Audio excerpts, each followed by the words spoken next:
Pagi David. Pagi Bu. Ya. Apa kabar kamu? Baik Bu. Baik, sehat ya? Ya.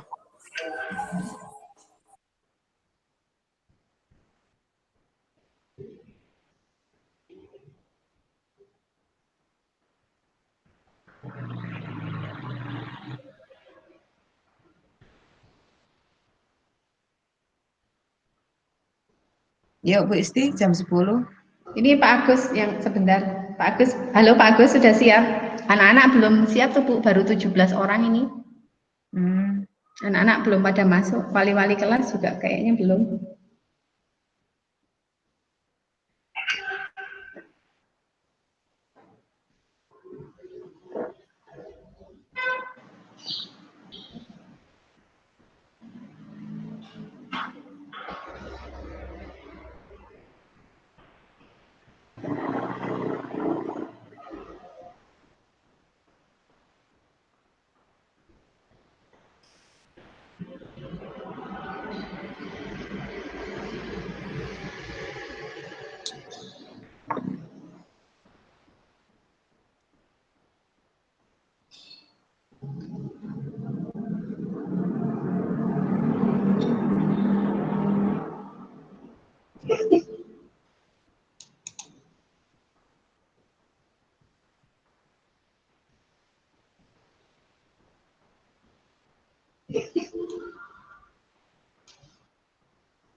Sebelum acara belajar pagi ini dimulai itu videonya boleh di-on-kan ya supaya Om Yusuf bisa mengenalkan kalian masing-masing.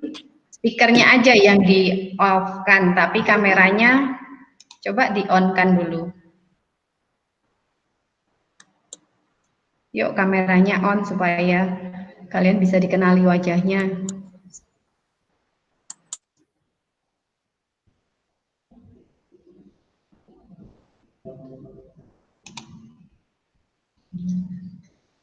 Nah, Pak Agus sudah join.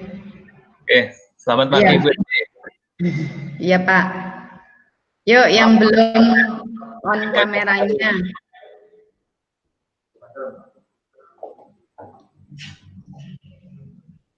Yang belum on kameranya yuk di-on-kan dulu. Ada Fani, ada Wilson, ada Ricky, David, Deus. Kameranya on dulu. Nah, pagi Fani. Pagi Bu. Nah, supaya Om Yusuf bisa lihat wajah-wajahmu tuh. Deus mana Deus?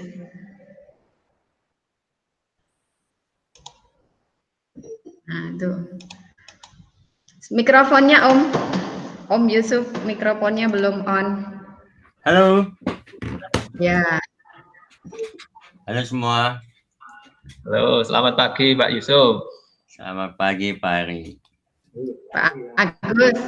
Itu Pak Agus. Pak Agus ya. Ini Iya. pakai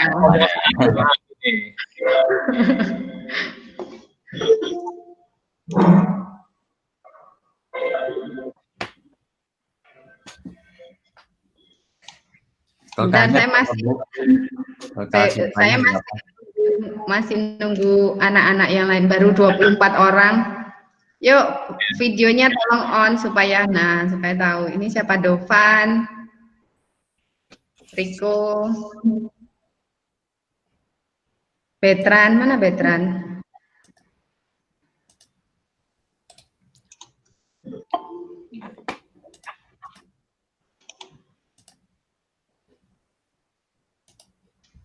Ya, Betran belum. Nah. Edlin, ya.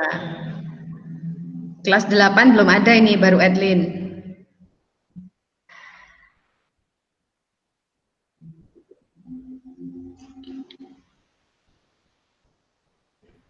Presentasi apa ini, David?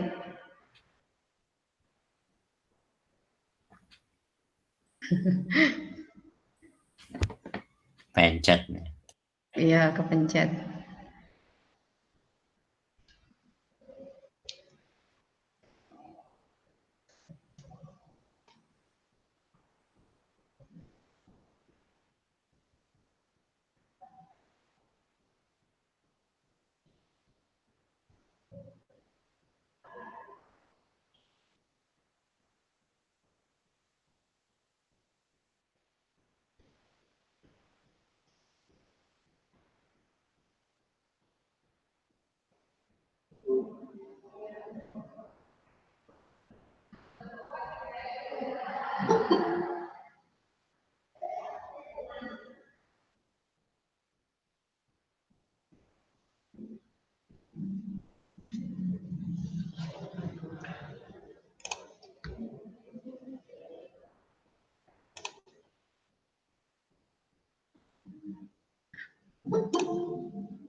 Halo, Om Yusuf, boleh sapa-sapa anak-anak dulu, itu di layar mereka ada tertera namanya, boleh dipanggil mungkin supaya mereka menunjukkan wajahnya yang belum kelihatan wajahnya itu. Halo. Saya tak admit yang lain. Siap. Halo Fani. Halo. Halo Wilson. Halo.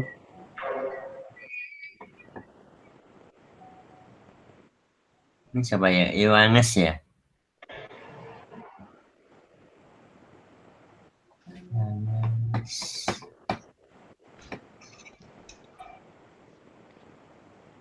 Halo Kak.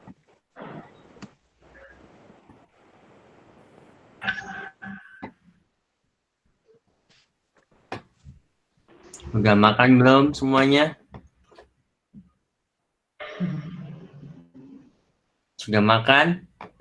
Sudah. Mikrofonnya boleh dinyalakan dulu, nanti sebelum sesudah presentasi, Om Yusuf presentasi baru boleh dimatikan. Sekarang boleh dinyalakan dulu, ngobrol-ngobrol dulu sambil kita tunggu teman-teman. Ini baru 27 orang ini. Yang lain sudah bangun atau belum ya ini?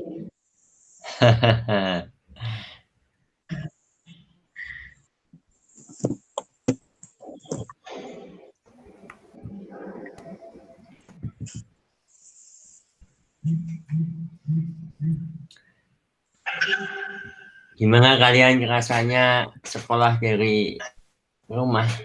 Lebih suka di sekolah apa di rumah? Lebih suka di rumah, lebih suka di sekolah, Pak. Kenapa? Nggak ribet. Kalau di rumah ribet ya? Gimana, Pak? Kalau di rumah ribet. Iya. Apa bisa tidur terus kan? Iya. Tambah gemuk kan?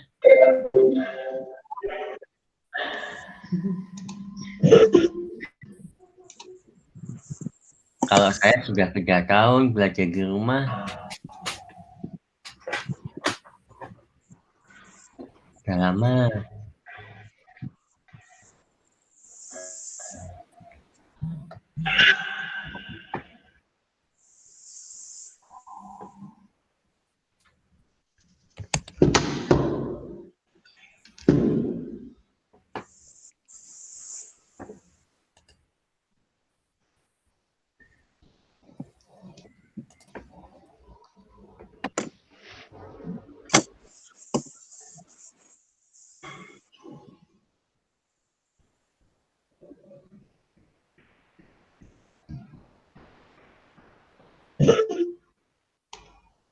Nah, Adrian, selamat pagi. Apa kabar, Yan?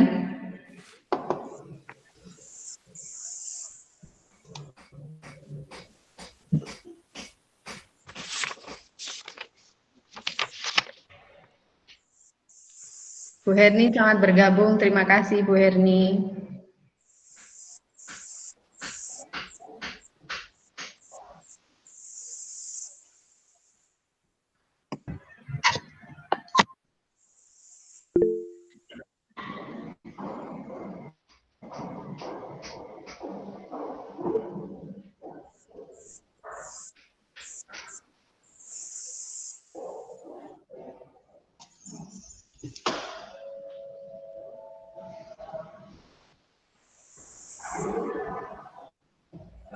Kita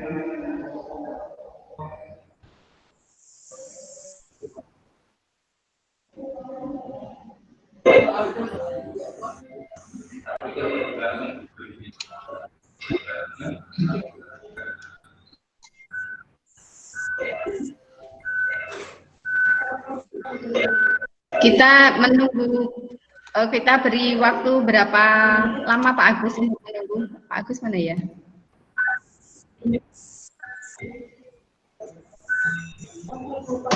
Itu menunggu yang lain.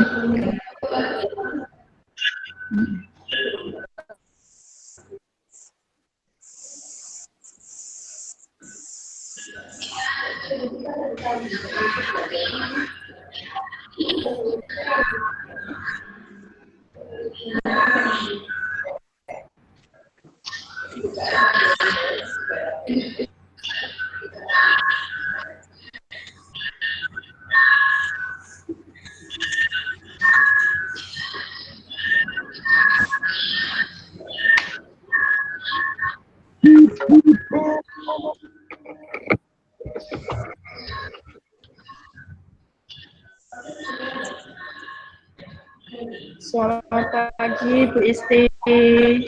Selamat pagi. Terima kasih.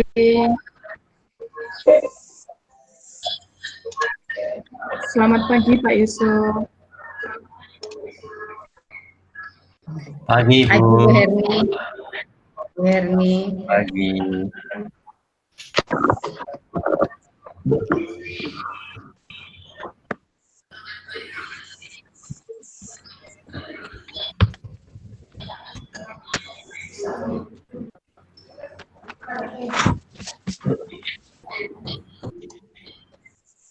Deus, apa kabar Deus? Baik, Bu. Kamu kok nggak ikut tren pipi tembem? Pak, Bu. Kok nggak ikut tren pipi tembem? Tidak, Bu. Maksud saya kok nggak gemuk? Teman-temannya yang lain kan pada gemuk, bunder-bunder. Kamu kok nggak ikut gemuk? Oh, enggak dulu. Tetap olahraga. Oh, tetap olahraga, bagus ya. Nah ini sudah ada Pak Agus. Pak Agus, bagaimana mau ditunggu atau mau dimulai? Ini soalnya baru 32 peserta. Tunggu sebentar, Bu. Tunggu sebentar sama Ibu Lilin. Oh iya. Ya, sambil nunggu Bu Bu Lilin sudah hadir. Bu Lilin sudah hadir, Pak. Ya, semua ini tadi suaranya ada problem. Oh iya.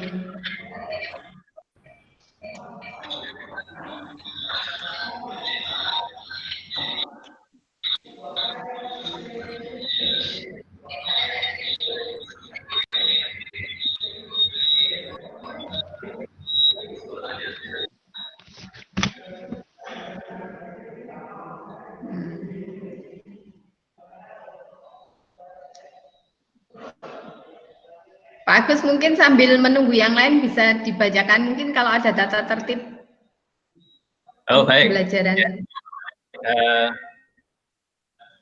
Selamat pagi, Pak Yusuf, Bu Isti, dan anak-anak.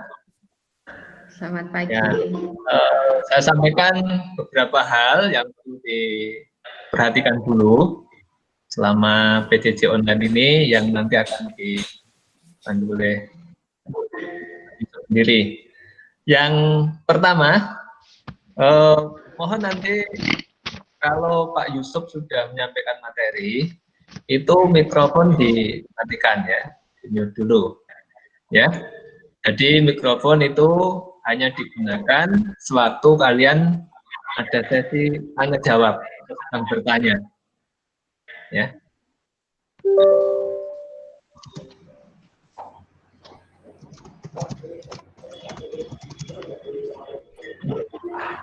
Sehingga tidak menimbulkan suara yang bisik atau bising. Kemudian yang kedua, minta tolong kalau mungkin background-nya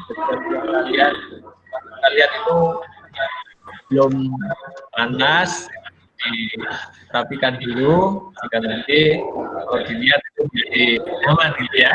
Nah, sampai di belakangnya ada jemuran gitu ya. Ya. Kemudian Suaranya mendengung Pak Agus. Ada suara mendengung. punya apa ya ini yang mendengar? Terlalu dekat jaraknya lagi ya. Oh ya. Sudah. Monggo Pak Agus. Kemudian nanti diharapkan semuanya itu ikuti secara aktif.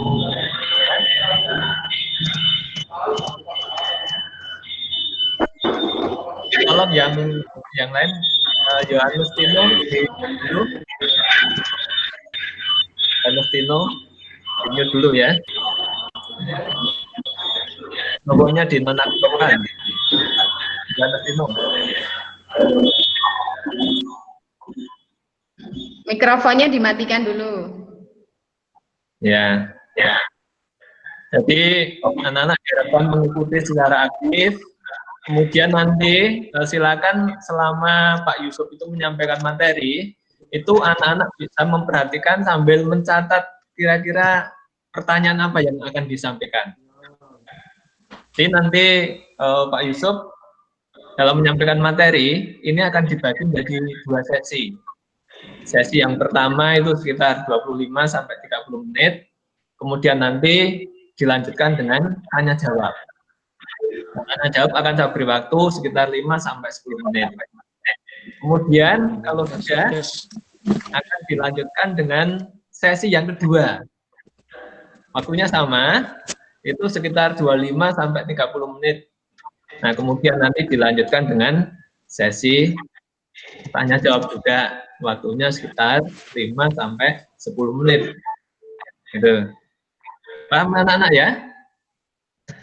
Jadi begitu, kemudian posisi duduknya juga yang baik, kakinya jangan sampai ke atas, gitu ya. Ya, saya yakin kalian juga paham karena juga mengikuti beberapa kali PJJ, itu ya. Begitu Bu Esti. Baik, terima kasih Pak Agus. Ini saya sedang coba menuliskan supaya nanti anak-anak yang terlambat masuk bisa membaca di kolom chat tata tertib yang Pak Agus tadi sudah sampaikan ya. Baik, ini baru 40 siswa. Kita tunggu. Kelas 8 ini masih baru beberapa anak yang bergabung. Kelas 8. Kita beri waktu berapa menit sampai berapa? Kita mau mulai jam berapa Pak Agus? Ya, ini sudah 5 menit lagi lah Bu. 5 menit boleh. 5 menit baru 5 menit seadanya gitu kita mulai ya Pak Agus ya.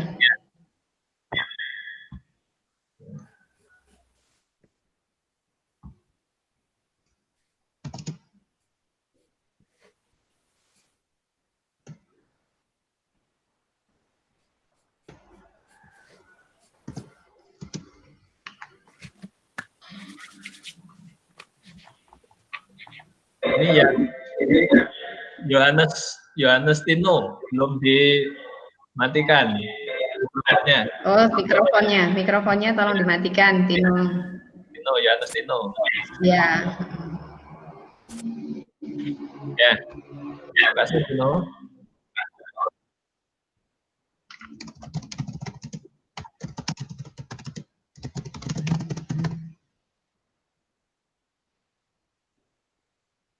Di sana Bang. Oke, terima kasih. Sudah.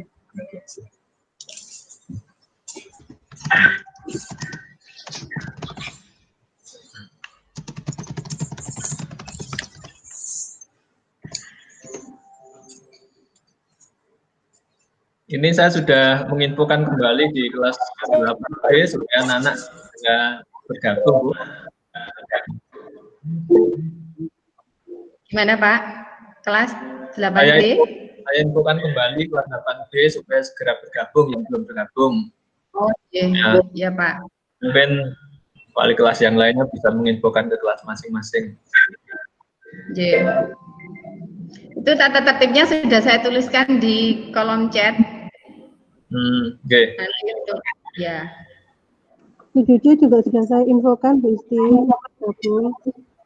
Terima kasih Bu Moni.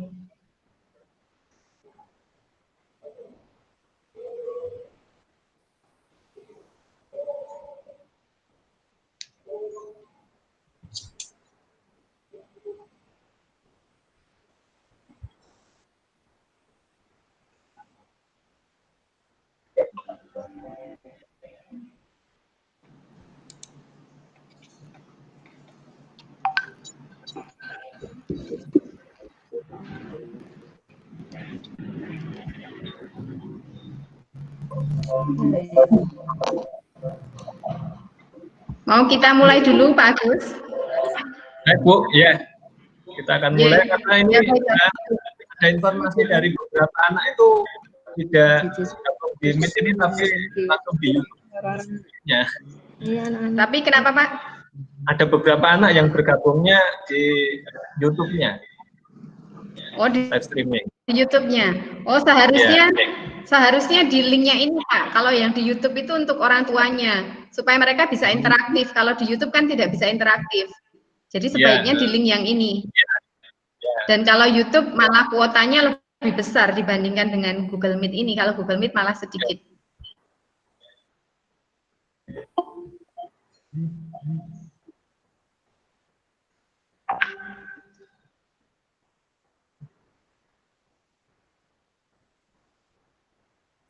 Baik, Bu Isti, bisa dimulai, Bu Isti?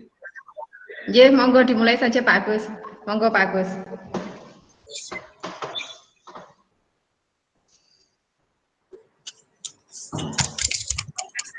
Baik, selamat pagi Pak Yusuf.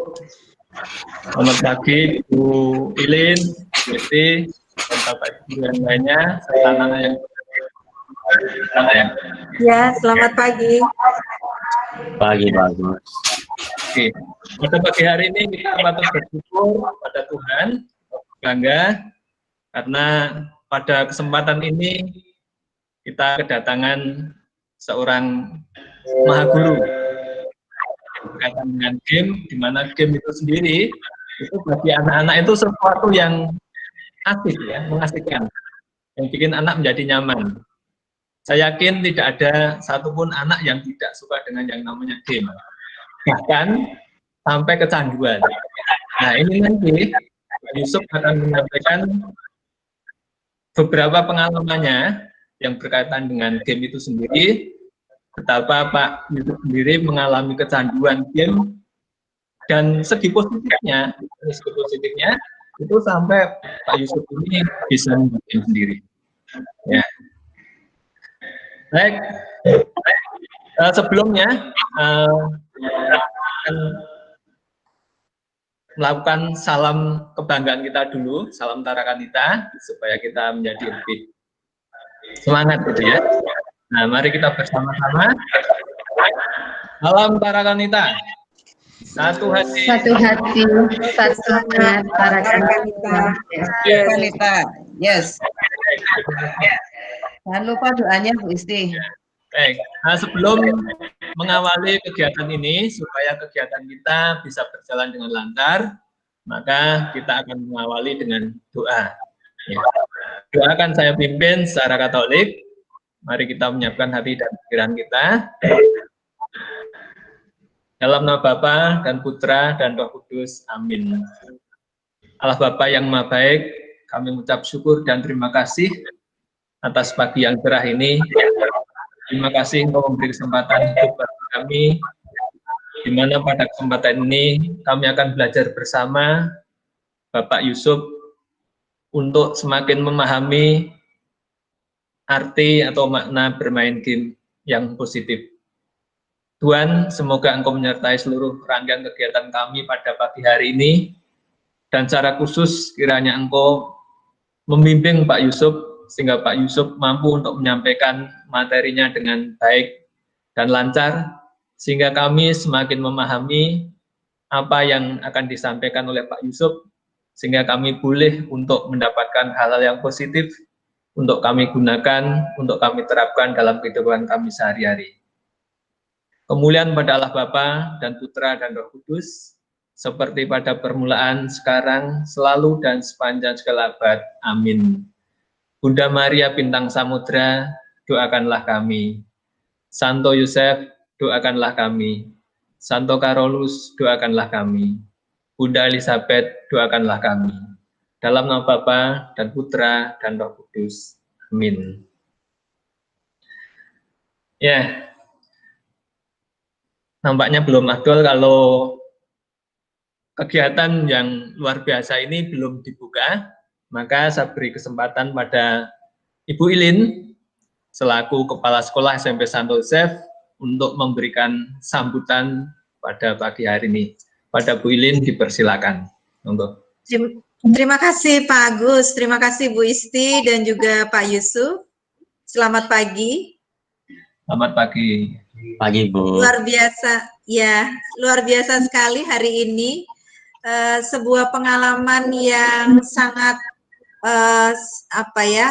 sangat luar biasa, sangat amazing gitu. Ketika kita belajar sesuatu yang kita sukai dan itu dekat dengan kita. Karena sesuatu yang sangat dekat dengan kita dan juga kita sukai, tentu kita akan lebih cepat untuk menguasainya. Maka kalau kesempatan saat ini Bapak Yusuf berkenan memberikan ilmunya untuk kita semua, sedikit ilmunya, dari mungkin banyak sekali ilmunya ya Pak ya. Dan kita boleh ngicipi sedikit begitu.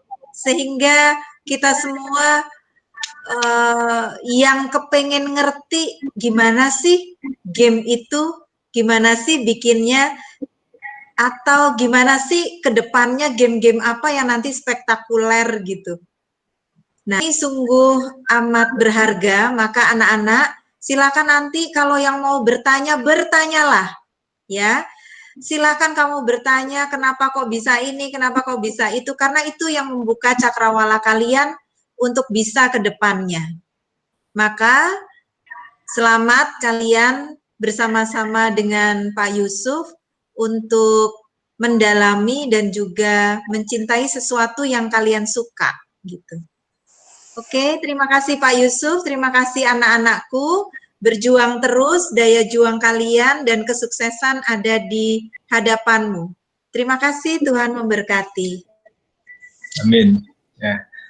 Baik, terima kasih Bu Lin sambutannya. Untuk acara berikutnya kita akan mengetahui siapa sebenarnya Pak Yusuf itu. Ya. Jadi anak-anak pembelajaran online ini kita bersama Pak Yusuf Sigit Martiastiadi. Beliau tinggal di Tangerang, mempunyai 2 putra, ya. Yang satunya SMP, satunya SD.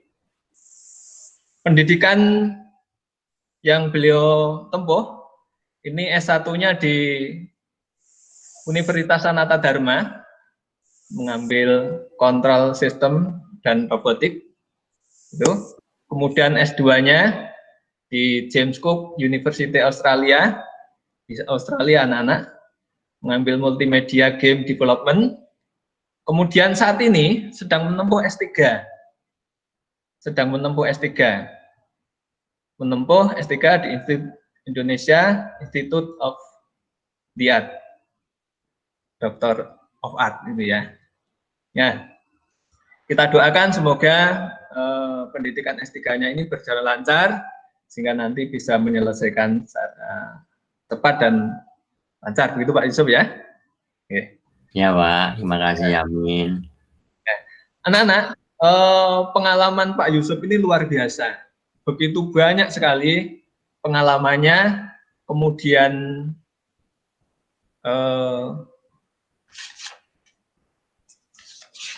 apa yang diraih oleh Pak Yusuf ini, kalau saya bacakan, mungkin waktunya habis. Ya, karena begitu banyak. Nah, saya akan bacakan secara garis besarnya saja, karena nanti di sesinya Pak Yusuf sendiri itu akan ditayangkan atau ditampilkan sekaligus untuk mengetahui atau menjelaskan runtutan dari bagaimana Pak Yusuf sampai kecanduan game dan bisa membuat game itu sendiri. Ya, detailnya antara lain itu 3D game design, kemudian game design principles, dan masih banyak lagi, tidak saya sebutkan satu persatu. Lalu presentasinya itu antara lain dengan game aku belajar, kemudian profesi bidang seni dan desain, penelitian seni, dan masih banyak lagi, tidak saya bacakan satu persatu. Lalu game development-nya itu game design, kemudian Creativity and Fun Design, lalu 3D Game Art Concept. Yang intinya bahwa separuh usianya itu diisi dengan belajar untuk memotivasi anak-anak. Memotivasi anak-anak di seluruh Indonesia. Dan kita bersyukur, kita bangga pada hari ini kita akan mendapatkan motivasi yang luar biasa dari Bapak Yusuf. Maka pada kesempatan ini saya persilakan Bapak Yusuf untuk menyampaikan materinya. Mari Pak Yusuf. Baik Pak Agus, terima kasih. Selamat pagi semuanya. Selamat pagi Pak Yusuf. Pertama saya ucapkan terima kasih kepada Ibu Ilin yang sudah memberi kesempatan, Pak Agus yang akan membantu saya memoderasi, juga Bu Isti yang menjadi host di acara pagi hari ini. Selamat pagi juga untuk Bapak Ibu Guru yang ada di Santo Yosef dan juga siswa-siswi SMP Santo Yusuf di Surabaya. Kita jauh sekali jaraknya, tapi hati kita sama di sini di keluarga Karangka. Baik, saya akan mulai. Saya ambil dulu presentasi saya. Nah, pagi ini kita akan banyak diskusi ya, nggak usah yang lebih santai aja ya, santai tapi saya diskusi tentang main game, siapa takut, gitu ya. Nama saya Yusuf Sigit Martiastiadi, tetapi sebenarnya saya punya nama yang lebih panjang, yaitu Johannes Don Bosco Yusuf Sigit Martiastiadi. Tapi biasanya saya lebih suka menggunakan Yusuf Martiastiadi untuk memendekkan. Baik, saya cerita dulu mulai dari saya kecil. Saya pernah TK, jadi jangan dianggap saya tiba-tiba langsung sekolah kuliah. Jadi saya TK dulu Jogja, agak gini. Terus saya di SD Kanisius, Bajen 1, Jogja juga. Di SD saya sudah mulai kecanduan game itu nanti sekitar kelas-kelas 5-6. Nanti saya kasih apa cerita kayak apa sih waktu SD. Terus saya di SMP PL2 Jakarta, sekarang berubah nama menjadi SMP Don Bosco Jogja. Lalu saya pernah belajar juga di Muntilan, di sebelah desa kaki Gunung Merapi di Kabupaten Magelang. Sekarang sudah jadi kota administratif Muntilan, nggak salah. Terus di Jawa Tengah. Oke. Nah, sebenarnya kalau hal seni dari kecil saya juga suka seni karena saya dibesarkan di keluarga seniman. Kakek saya seniman wayang kulit, bapak saya seniman batik. Tetapi mulai kuliah, itu kuliahnya jadi nggak masuk seni karena beberapa alasan. Karena salah satunya ibu saya kurang setuju untuk kuliah seni. Tapi sebenarnya dalam proses saya belajar sampai SMA, saya menggeluti beberapa hal seperti musik, menggambar dan sebagainya. Dan kegiatan yang saya suka adalah kegiatan di alam. Saya sering beberapa kali waktu itu naik gunung dan sebagainya. Baik, terus saya akhirnya memilih salah satu kampus di Jogja di program studinya teknik elektro dan penjurusannya adalah robotika dan sistem kendali. Dan selama ini saya juga dibantu kuliahnya dengan beasiswa.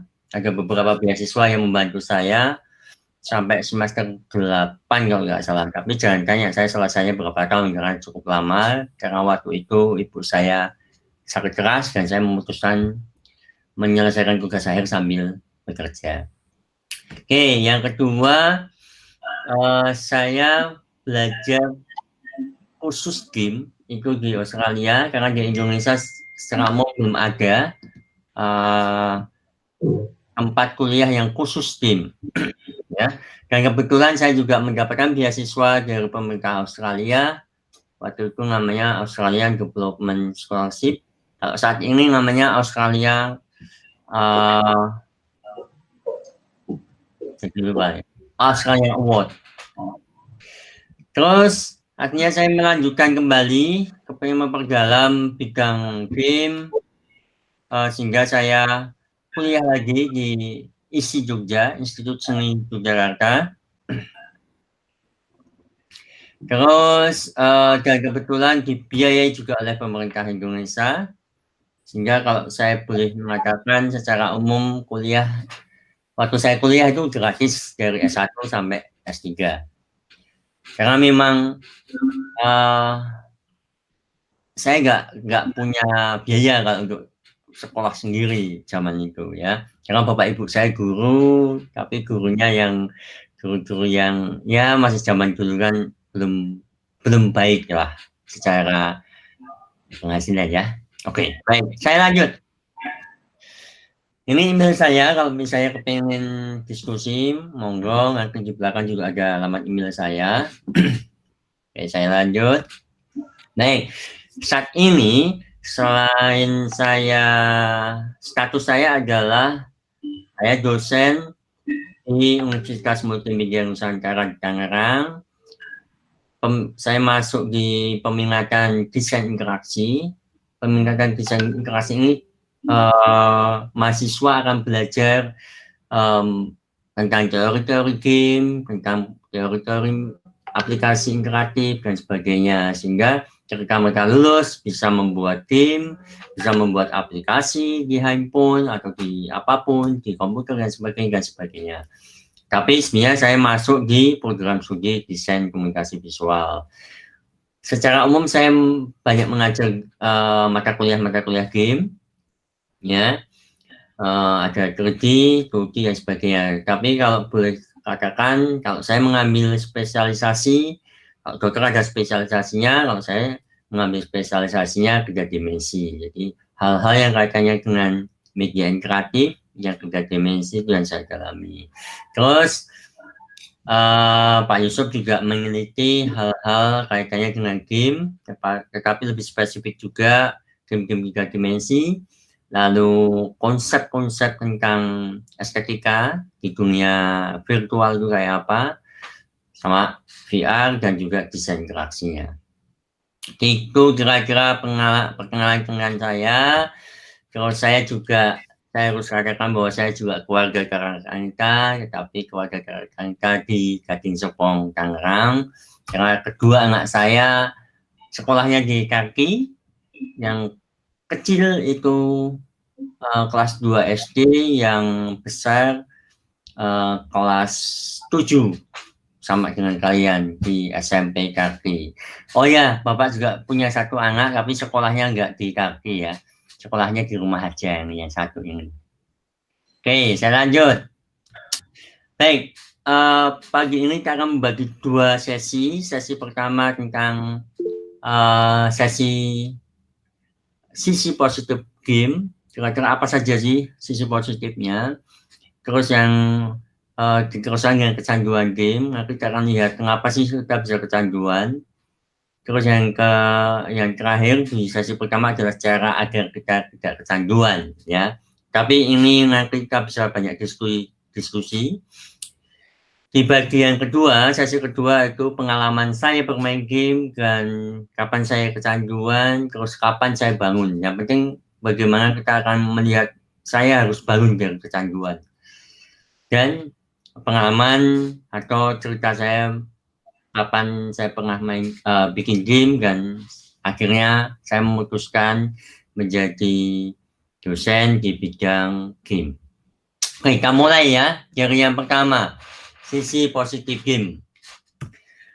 Nah, hal-hal positif yang muncul, karena kalau kita lihat di masyarakat banyak yang muncul adalah stigma yang negatif, stigma yang kurang bagus terhadap game. Tapi di sisi lain, sebenarnya banyak hal yang positif dari game. Yang pertama, sebagai alternatif media pembelajaran, training dan pendidikan. Artinya memang ini saya bicarakan bahwa game-game ini adalah game yang memang game edukasi, bukan game kayak PUBG, Mobile Legends, itu proses pembelajarannya nggak ada ya. Tapi ada sisi positifnya dari game-game itu juga. Yang kedua, si stimulator kemampuan motorik. Gini maksudnya, motorik itu lebih pada gerak tubuh, baik tangan, kepala, dan sebagainya. Kalau kita perhatikan, kalau kita sedang bermain game, pasti secara tidak sadar kita menggerakkan beberapa organ tubuh kita, yang itu jarang ketika kita tidak bermain game atau dalam kehidupan sehari-hari. Nah, itu menjadi stimulator itu juga bisa. Di beberapa negara menggunakan game untuk melakukan terapi terhadap beberapa anak yang punya gangguan atau semacam bawaan terhadap gerak otot. Jadi ada kekakuan otot dan sebagainya. Itu menggunakan game digital. Ada beberapa macam. Dan itu juga berhasil membantu mereka untuk membuat ototnya bisa digerakkan oleh otak. Yang ketiga, mendorong peningkatan kemampuan analisis, sistematis kerja, pengambilan keputusan, multitasking, berpikir cepat, mengenal pola-pola dan gejala-gejala.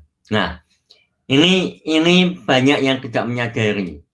Dari kita sebagai pemain, saya anak-anak SMP itu nggak menyadari bahwa ketika saya sedang bermain misalnya puzzle misalnya, itu saya sedang menganalisis bahwa ini gambar ini dicocoknya apa, lalu bagaimana dan bagaimana. Ya kan seperti itu.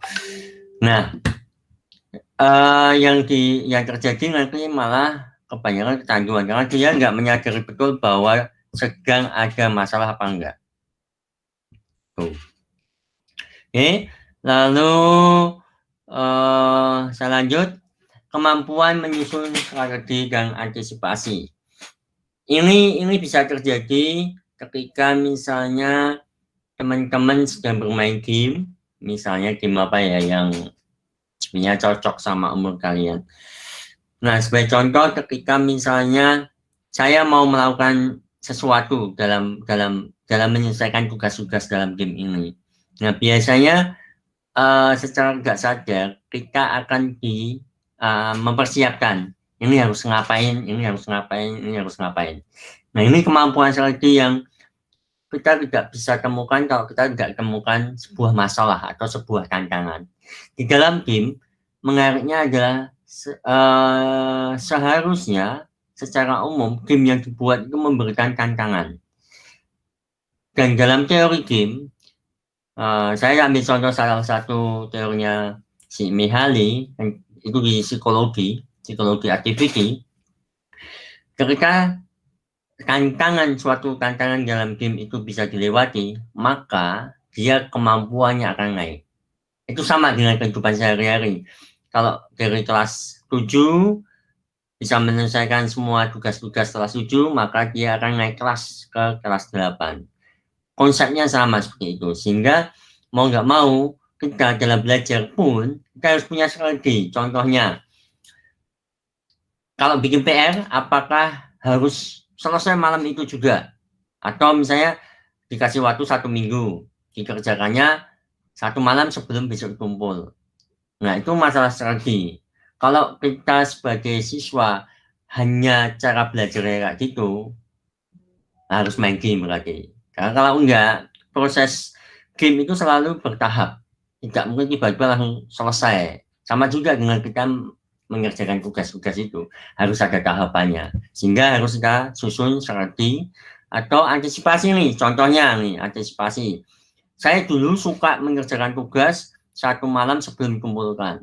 Tiba-tiba listriknya mati. Sampai pagi. Akhirnya nggak bisa ngumpulin tugas. Berarti apa? Berarti saya tidak antisipasi. Contoh di dalam game, ketika saya mau mengambil, misalnya saya contohkan game yang kecil aja ya, misalnya Rise of Nation, Rise of Empire. Ketika saya mengambil resource, misalnya kayu, emas dan sebagainya di sebuah daerah, terus saya tidak mengantisipasi dengan membuat pagar, maka bisa diambil sama musuh. Nah, ini hal-hal yang sebenarnya bisa kita gunakan dalam kehidupan sehari-hari, antisipasi. Oke, selanjutnya adalah kepercayaan diri dan jiwa berkompetisi. Kalau kita bermain game, kalau kita tidak punya jiwa berkompetisi, biasanya ya sudahlah, nyerah, selesai, bosan, cepat bosan dan sebagainya. Tetapi biasanya kecenderungan yang ada dan beberapa hasil penelitian dilakukan bahwa anak atau pemain game itu akan selalu berkompetisi, selalu menunjukkan bahwa ini loh saya yang terbaik daripada yang lain dan sebagainya. Itu akan terjadi terus. Nah, ini sebenarnya hal-hal yang positif untuk membuat kita semakin percaya diri. Nah, tapi hati-hati ya, jangan terlalu percaya diri. Karena di atas langit masih ada langit, di bawah bumi masih ada yang bijak. Ya, itu harus pegang itu. Lalu kemampuan mengingat. Beberapa game itu meminta kita untuk selalu mengingat hal-hal yang kita lihat. Ya. Lalu nanti akan muncul lagi dan sebagainya. Nah, kalau kita bisa bermain game dengan baik, nanti game yang baik itu seperti apa? Kira-kira nanti akan saya kasih contoh bagaimana cara mengatasi agar tidak kecanduan. Jadi secara umum ketika kita bermain game dengan waktu yang tepat dan lama durasi bermain yang tepat, maka kita bisa membuat otak kita bisa mengingat dengan baik. Itu salah satu hal-hal positif. Oke, dan terakhir, teamwork dan simulasi di dunia nyata. Kenapa teamwork? Kalau kita lihat game-game zaman sekarang, kalau zamannya Pak Yusuf dulu gamenya masih individual ya. Game-game zaman sekarang itu membuat atau meminta kita untuk saling bekerja sama. Tuh, ya. Sehingga teamworknya secara tidak langsung, walaupun itu maya, itu membuat kita akan selalu bekerja bersama-sama. Dan ini juga dalam simulasi di dunia nyata sekarang. Dalam belajar misalnya, kadang saya nggak bisa, yang saya lakukan adalah saya bertanya sama temennya. Bukan mencontek ya, beda ya. Mencontek sama bertanya itu akan beda. Nah, ini juga menjadi hal positif ketika kita terbiasa bekerja sama dalam sebuah kelompok. Baik besok nanti ketika kita sekolah SMA, kuliah maupun kerja. Itu menjadi hal yang penting juga bagi kita. Ini kira-kira hal-hal positif yang sebenarnya masih banyak. Ini yang kira-kira lebih cocok dengan teman-teman di SMP yang kita bisa ambil sisi positifnya dari game. Baik, kecanduan game. Apakah kayak gini gambarnya, bentuknya, itu, atau kayak gini? Enggak juga kan? Enggak kayak gitu kecanduan game itu. Tapi yang jelas ada perubahan perilaku. Contohnya, perubahan perilaku yang itu sangat ekstrim. Teman-teman sudah SMP berarti tidak ngompol, ya kan? Tetapi karena dalam satu hari bermain game sehingga dia lupa untuk pipis misalnya, sehingga secara tidak sadar mengompol, atau tidak makan sehingga membuat kita menjadi kurus, sangat kurus, itu bisa, atau mudah marah, ya kan? Coba dilihat pada diri kita masing-masing. Apakah kita suka marah-marah lagi? Kira-kira main game yang terlalu lama dan sebagainya. Nah, prinsip yang bisa kita lihat adalah perubahan perilaku kalau kita mulai kecanduan game. Artinya kita tidak mau lepas dari apa? Dari misalnya dari HP misalnya yang ada gamenya. Contohnya seperti itu. Itu sudah tanda-tanda bahwa dia kecanduan game. Yang lebih kurang baik lagi adalah perubahan ketika kita tidak mau mengerjakan tugas sekolah itu menjadi tidak baik lagi, ya, perilaku itu. Nah, terus pertanyaannya, kok bisa sih saya ini kecanduan game? Ya, bisa nggak kecanduan game yang bukan digital? Bisa juga. Saya pernah mengalami satu hari, saya pernah membolos, jangan dicontoh ya, membolos waktu itu masih SD, membolos hanya untuk apa? Bermain permainan tradisional, waktu itu bentik. Jadi ada lomba, ada semacam lomba bentik, dan itu pas jam sekolah. Dan karena saya suka bermain bentik dan sebagainya, makanya saya bolos sekolah. Itu sudah perubahan perilaku yang nggak baik. Itu contoh. Itu bukan game-game digital ya, tapi game-game tradisional. Oke, kita lihat dulu. Kira-kira apa sih yang menyebabkan? Sebelum itu, saya akan tunjukkan data penelitian tentang penggunaan smartphone. Bisa buat macam-macam ya, tetapi ini lebih pada saya tunjukkan datanya seperti ini. Oke, ini data di penelitian di Belgia dan Finlandia. Yang pertama, kalau kita lihat datanya, ternyata pengguna smartphone itu lebih besar perempuan. Ya. Oke. Lalu dari sisi umurnya, anak muda itu yang lebih banyak menggunakan smartphone untuk macam-macam, ya. Di sini ada sekitar 90%, kalau di Belgia, di Finlandia itu 86. Terus Lopez Fernandez mempertekankan lagi berkaitan dengan apa saja yang digunakan, game-game apa saja yang digunakan, yang menggunakan smartphone. Secara umum yang terbesar adalah game yang kaitannya dengan sosial media. Di contoh ini adalah Facebook. Kalau yang casual, yang pertama itu masih 26%, tidak terlalu banyak. Tapi yang game-game yang kaitannya dengan jejaring itu paling banyak penggunanya. Ini di Belgia dan di Finlandia. Kita lihat yang di Indonesia.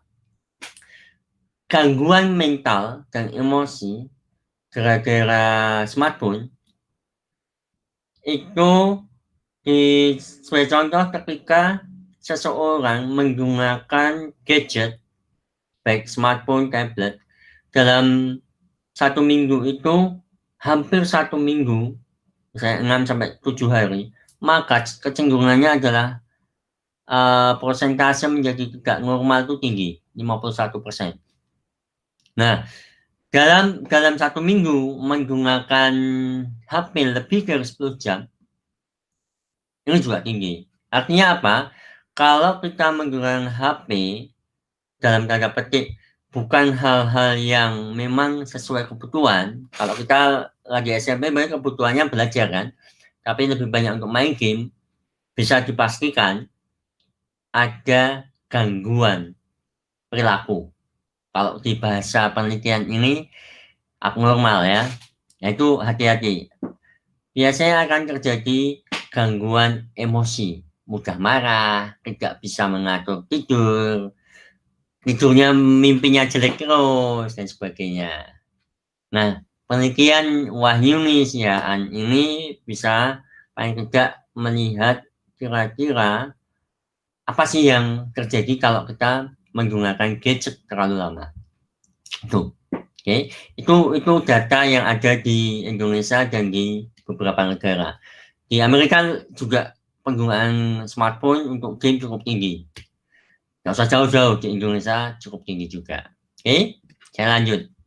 Kira-kira apa sih penyebab kecanduan game? Karena ini yang terjadi di sisi pengguna dan juga di sisi produsen itu ada hubungannya.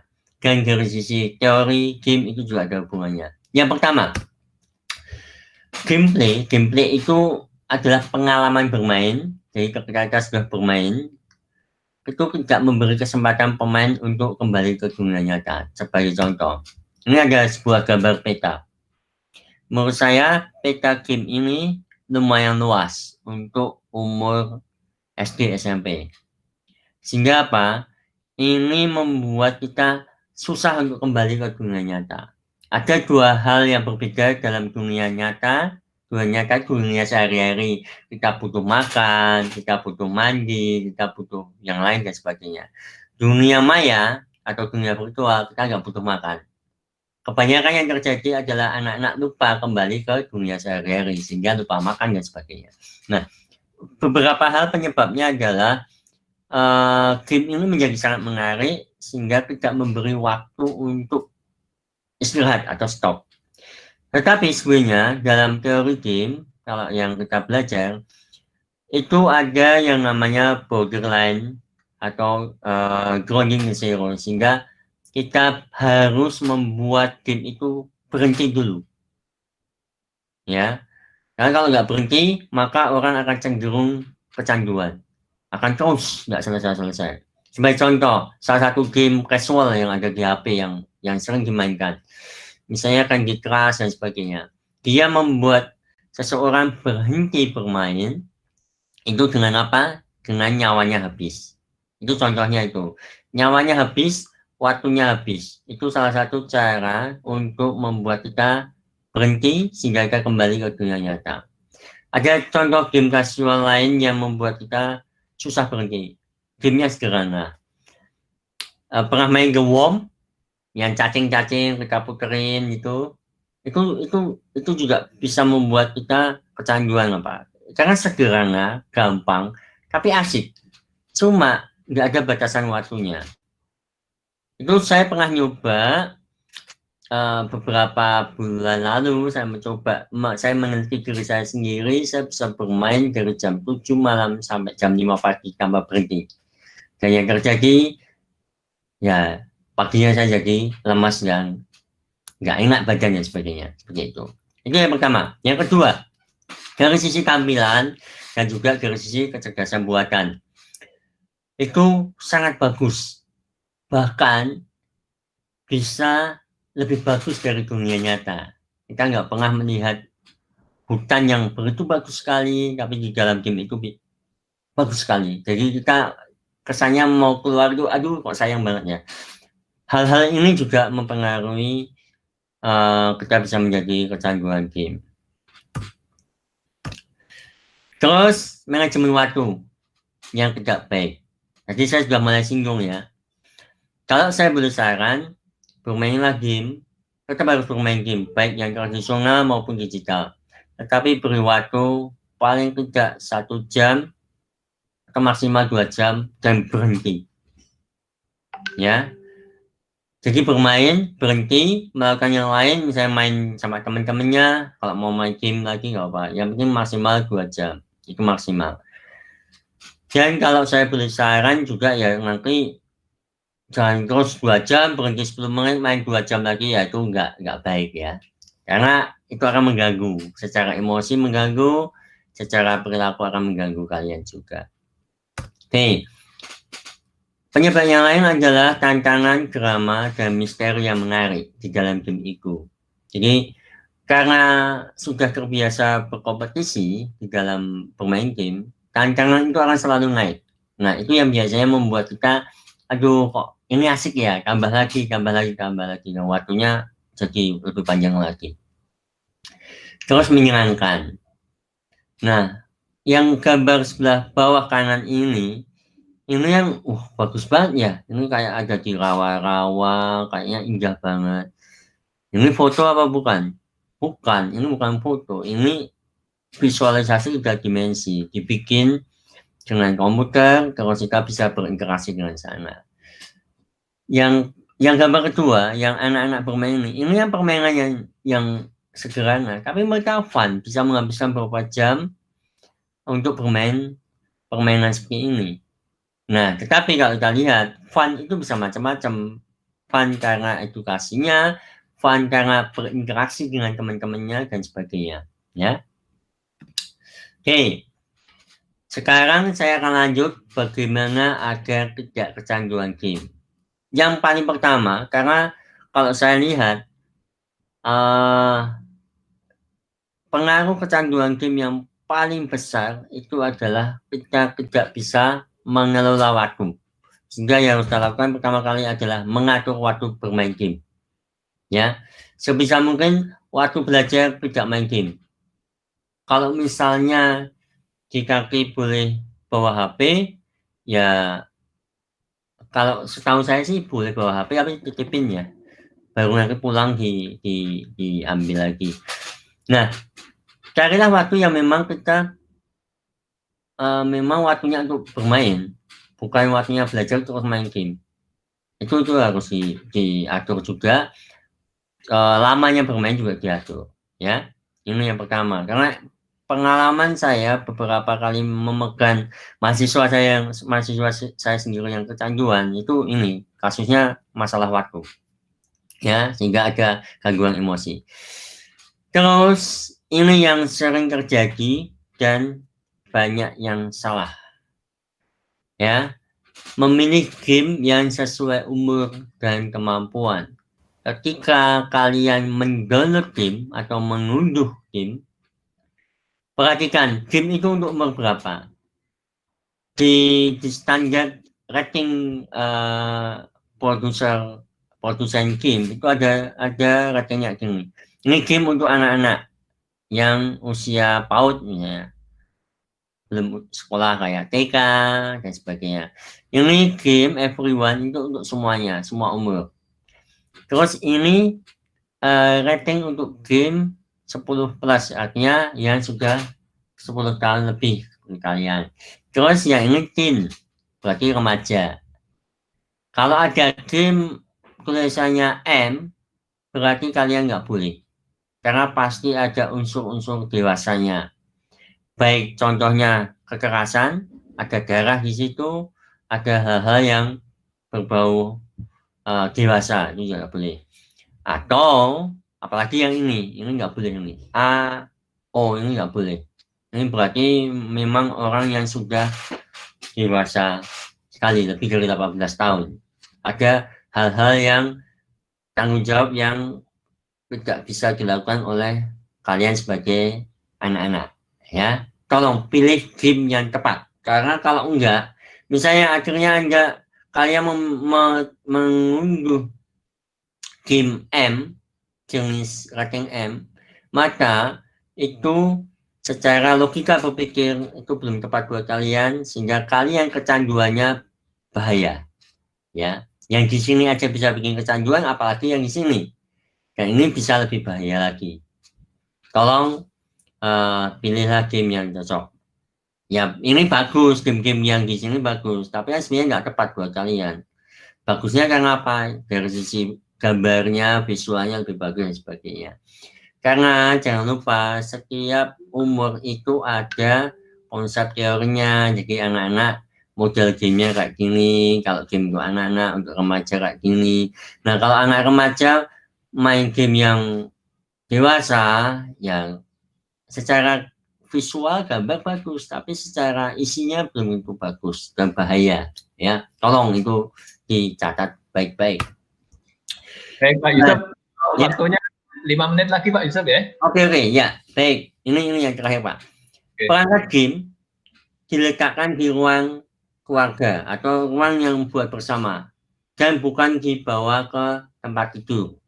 Saran saya pada orang tua dan pada teman-teman semuanya, perangkat itu diletakkan di luar, jangan dibawa kamar, jangan bawa masuk kamar kayak komputer dan sebagainya, atau HP kalau bisa sudah selesai letakkan di luar ruang keluarga. Oke, lalu meningkatkan kualitas komunikasi dengan anggota keluarga. Tetap harus banyak ngobrol, karena gangguan perilaku yang sering terjadi anak-anak yang bermain game adalah tidak pernah ngobrol sama orang tua, tidak pernah bermain sama temannya, ya. Sesudah bermain game dengan teman atau keluarga, lakukan diskusi. Nah, ini salah satu cara ketika kita break atau kita istirahat bermain game, kita masih bisa ngobrolin soal gamenya. Itu loh. Ini biar masuk ke dunia nyata. Kita bisa membedakan mana yang nyata, mana yang virtual. Kan bisa jadi omongan, itu tadi kok nggak logis ya? Kok wagu ya kok bisa terbang kayak gini ya? Itu hal-hal yang kita akhirnya apa? Kita bisa menganalisis, kita bisa membedakan bahwa ini dunia nyata, ini dunia virtual. Terus kurangi kondisi bermain game sendirian. Misalnya di perumahan Pak Yusuf ada anak yang dia suka mojok main game sendirian. Biasanya saya minta mainnya di sana, nggak boleh di sini. Emang nggak boleh. Siapa yang nggak boleh? Saya. Tuh. Nah, oke, baik. Sesi pertama, ada pertanyaan? Silakan Pak, saya kembalikan ke Pak Agus. Terima kasih Pak Yusuf untuk penjelasan pada sesi yang pertama ini. Anak-anak sudah bersama-sama memahami apa yang disampaikan oleh Pak Yusuf pada sesi yang pertama, yaitu sisi positif game, kecanduan game, dan cara agar tidak kecanduan. Nah, maka pada kesempatan ini dipersilakan pada anak-anak yang mau menyampaikan pertanyaan pada pakarnya, pada Pak Yusuf. Nah, silakan. Silakan mumpung ada kesempatan. Ayo, silakan. Atau saya yang tanya kepada kalian ya, harus bisa jawab. Oke. Atau Dios mungkin mau mengawali, Dios?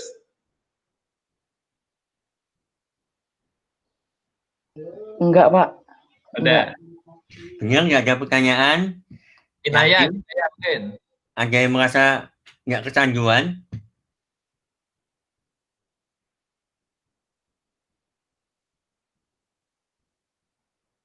Inaya atau Petran? Silakan coba. Silakan mumpung ada kesempatan bisa menyampaikan pertanyaan pada bakarnya ini. Ini pertanyaannya lewat chat, Dimas. Antoni dulu ya. Game bisa digunakan untuk mempererat persaudaraan. Saya jawab dulu. Saya jawab dulu Antoni. Apakah game bisa digunakan untuk mempererat tali persaudaraan? Ya bisa. Tapi jangan lupa, game juga bisa bikin berantem. Ya enggak? Karena apa? Karena yang terjadi, beberapa hal yang terjadi adalah tidak bisa membedakan sekarang sedang di dunia maya atau di dunia game atau di dunia nyata. Ketika di dalam game mereka dalam tanda petik menjadi lawan, ya jangan di dunia nyatanya jadi lawan. Itu yang terjadi. Jadi harus tetap bisa membedakan kapan saya di dunia game, kapan di dunia nyata. Ya, nggak usah main game lah, main Facebook aja dengan komentar-komentar gitu. Itu bisa jadi saling bersahabat, tapi juga semakin bermusuhan. Itu Antoni ya. Terus Dimas, kenapa orang tua selalu marah karena game merusak otak? Jawaban saya, kalau saya sebagai orang tua dan saya orang tua awam, maksudnya tidak tahu tentang game, sebenarnya jawabannya ditemukan dari perilaku kalian sendiri. Berapa lama kalian main game? Ya, itu Dimas. Bahasa yang digunakan orang tua kan bahasa awam, bahasa yang memang bahasa sehari-hari gitu. Kenapa memakai istilah merusak otak? Ya sebenarnya ketika kalian tidak bisa mengatur waktu kalian nggak bisa mengerjakan tugas karena bermain game, sebenarnya kan yang terganggu bukan hanya emosi secara psikologis, tapi juga pengendalian di otak.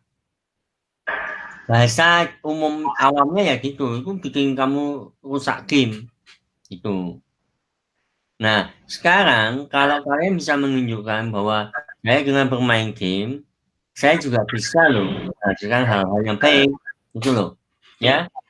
Karena sebenarnya kalau di zaman kecilnya Pak Yusuf dulu bermain game ya bermain game tradisional, itu. Mungkin saja Bapak Ibu kalian kan seumuran Bapak kan, zaman dulu kan belum ada game-game yang zaman sekarang gitu loh.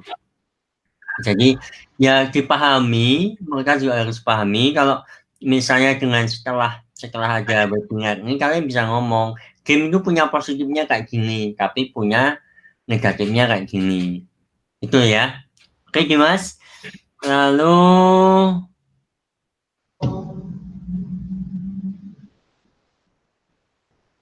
Oh, ini pertanyaannya Dewa ke DRK. Bapak jadi dosen apakah sulit? Pertanyaannya bagus. Kalau bagi saya sulit dan tidak sulit itu mudah. Ya maksudnya gini loh. Saya nggak perlu menjawab apakah sulit apa enggak. Yang saya jawab adalah saya memilih profesi ini sebagai akademisi, sebagai pengajar, sama dengan guru-guru kalian juga. Ini sebuah pilihan. Kalau saya memilih, maka saya akan mencintai. Kalau saya mencintai, nggak ada yang namanya sulit. Artinya gini, dengan kondisi pandemi COVID-19 ini, jangan dikira guru-guru itu bahagia loh ya, di rumah asik-asik tinggal ngirim tugas dan sebagainya. Jangan salah. Waktu dengan kondisi seperti ini itu menyita waktu lebih banyak. Guru, dosen, kerjanya waktunya lebih panjang. Kalau dulu cuma 8 jam sehari, sekarang bisa 20 jam karena harus nyiapin. Kalau dulu kan menjelaskan sebuah, misalnya nih matematika, cara menyelesaikan sebuah soal. Dulu kan tinggal datang ke kelas, ini dijelaskan. Sekarang nggak bisa, harus menyiapkan. Mungkin penjelasan 5 menit, bikinnya berapa jam? 3 jam. Artinya gini, kalau saya tanya sulit nggak mengajar jadi dosen, saya nggak akan pernah mengatakan sulit. Tapi saya akan mengatakan karena saya memilih profesi sebagai dosen, tidak ada yang sulit di dalam pekerjaan saya. Itu, oke? Lalu Dimas, lagi kenapa kita melakukan dan mereka juga ikut main, kita selalu dibully, dibilang nggak bisa main-mainnya cacat, itu kenapa? Nah, kalau ini salah satu bentuk gangguan emosi, temennya sudah kecanduan. Artinya gini, ya kalau bermain game yang baik, ya sebaiknya nggak usah bully. Jangan merundung yang lain. Tuh. Kalau misalnya kita memang nggak bisa, maksudnya kita selalu kalah, nggak masalah. Berarti kita lihat sendiri aja. Berarti game itu memang tidak cocok dengan tipe saya. Tidak semua game, contohnya ya, tidak semua game yang Pak Yusuf mainkan itu Bapak suka semua, enggak. Selalu ada game yang Bapak suka dan itu main terus. Itu game yang zaman Bapak sekolah dulu itu masih Bapak mainin. Walaupun sudah ada perubahannya. Kayak gitu. Artinya nggak usah nyalain orang lain kalau memang terus. Itu salah satu contoh bahwa kita nggak cocok sama gamenya. Oke, nggak usah cari-cari masalah terus nanti tiba-tiba ya berantem, berkelahi. Game aja berkelahi kan nggak lucu kan? Jangan itu. Oke.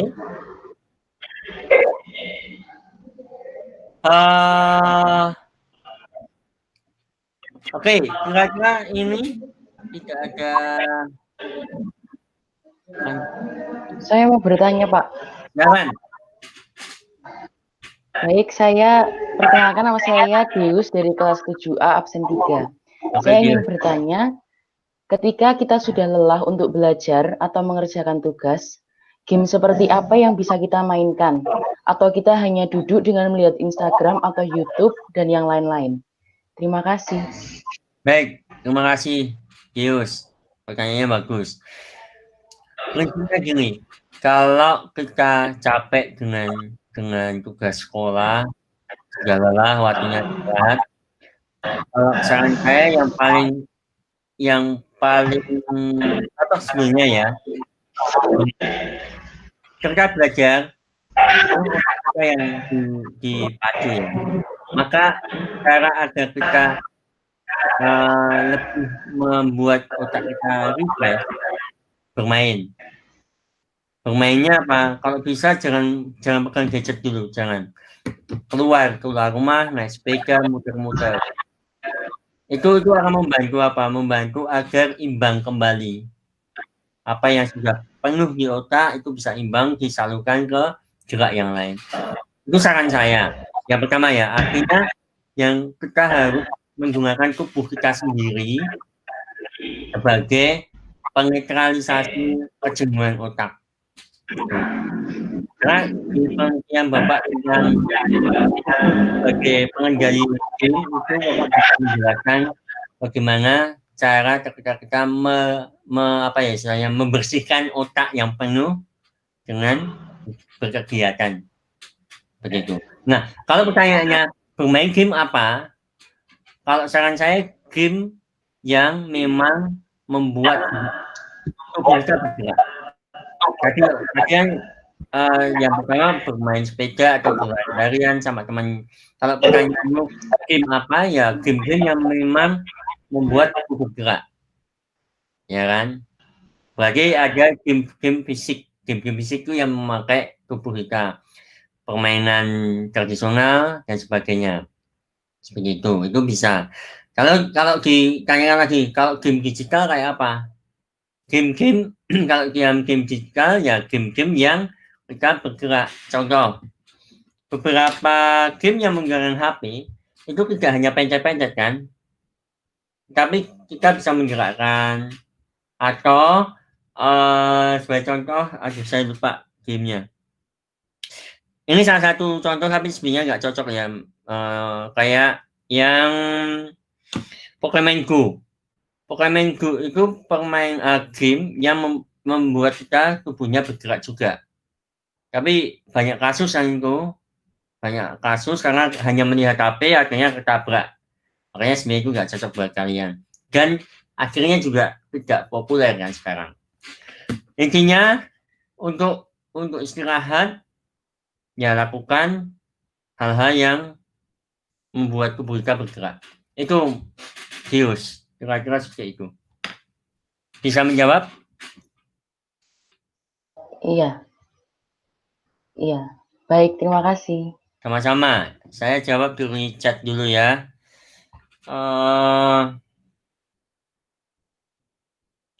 Erik, Pak, apakah komunitas dari sebuah game, terutama multiplayer, bisa juga berdampak dengan kecanduan kita? Ya. Jawabannya iya. Oke.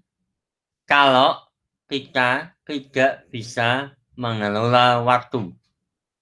Oke. Nah, Bapak ingat di Surabaya, karena saya pernah beberapa kali ke Surabaya. Di Surabaya itu ada komunitas game, tapi bukan game digital, board game. Jadi game yang menggunakan board, contohnya Monopoly dan sebagainya. Komunitas itu namanya, saya jadi lupa sih. Tapi beberapa teman di sana, contohnya ada salah satu dosen di Universitas Negeri di Surabaya, beliau dosen di ekonomi, tetapi mengembangkan game board game atau game papan itu untuk contohnya untuk hasil kuliah dan sebagainya. Dan mereka punya komunitas, kalau nggak salah Pak Adi namanya.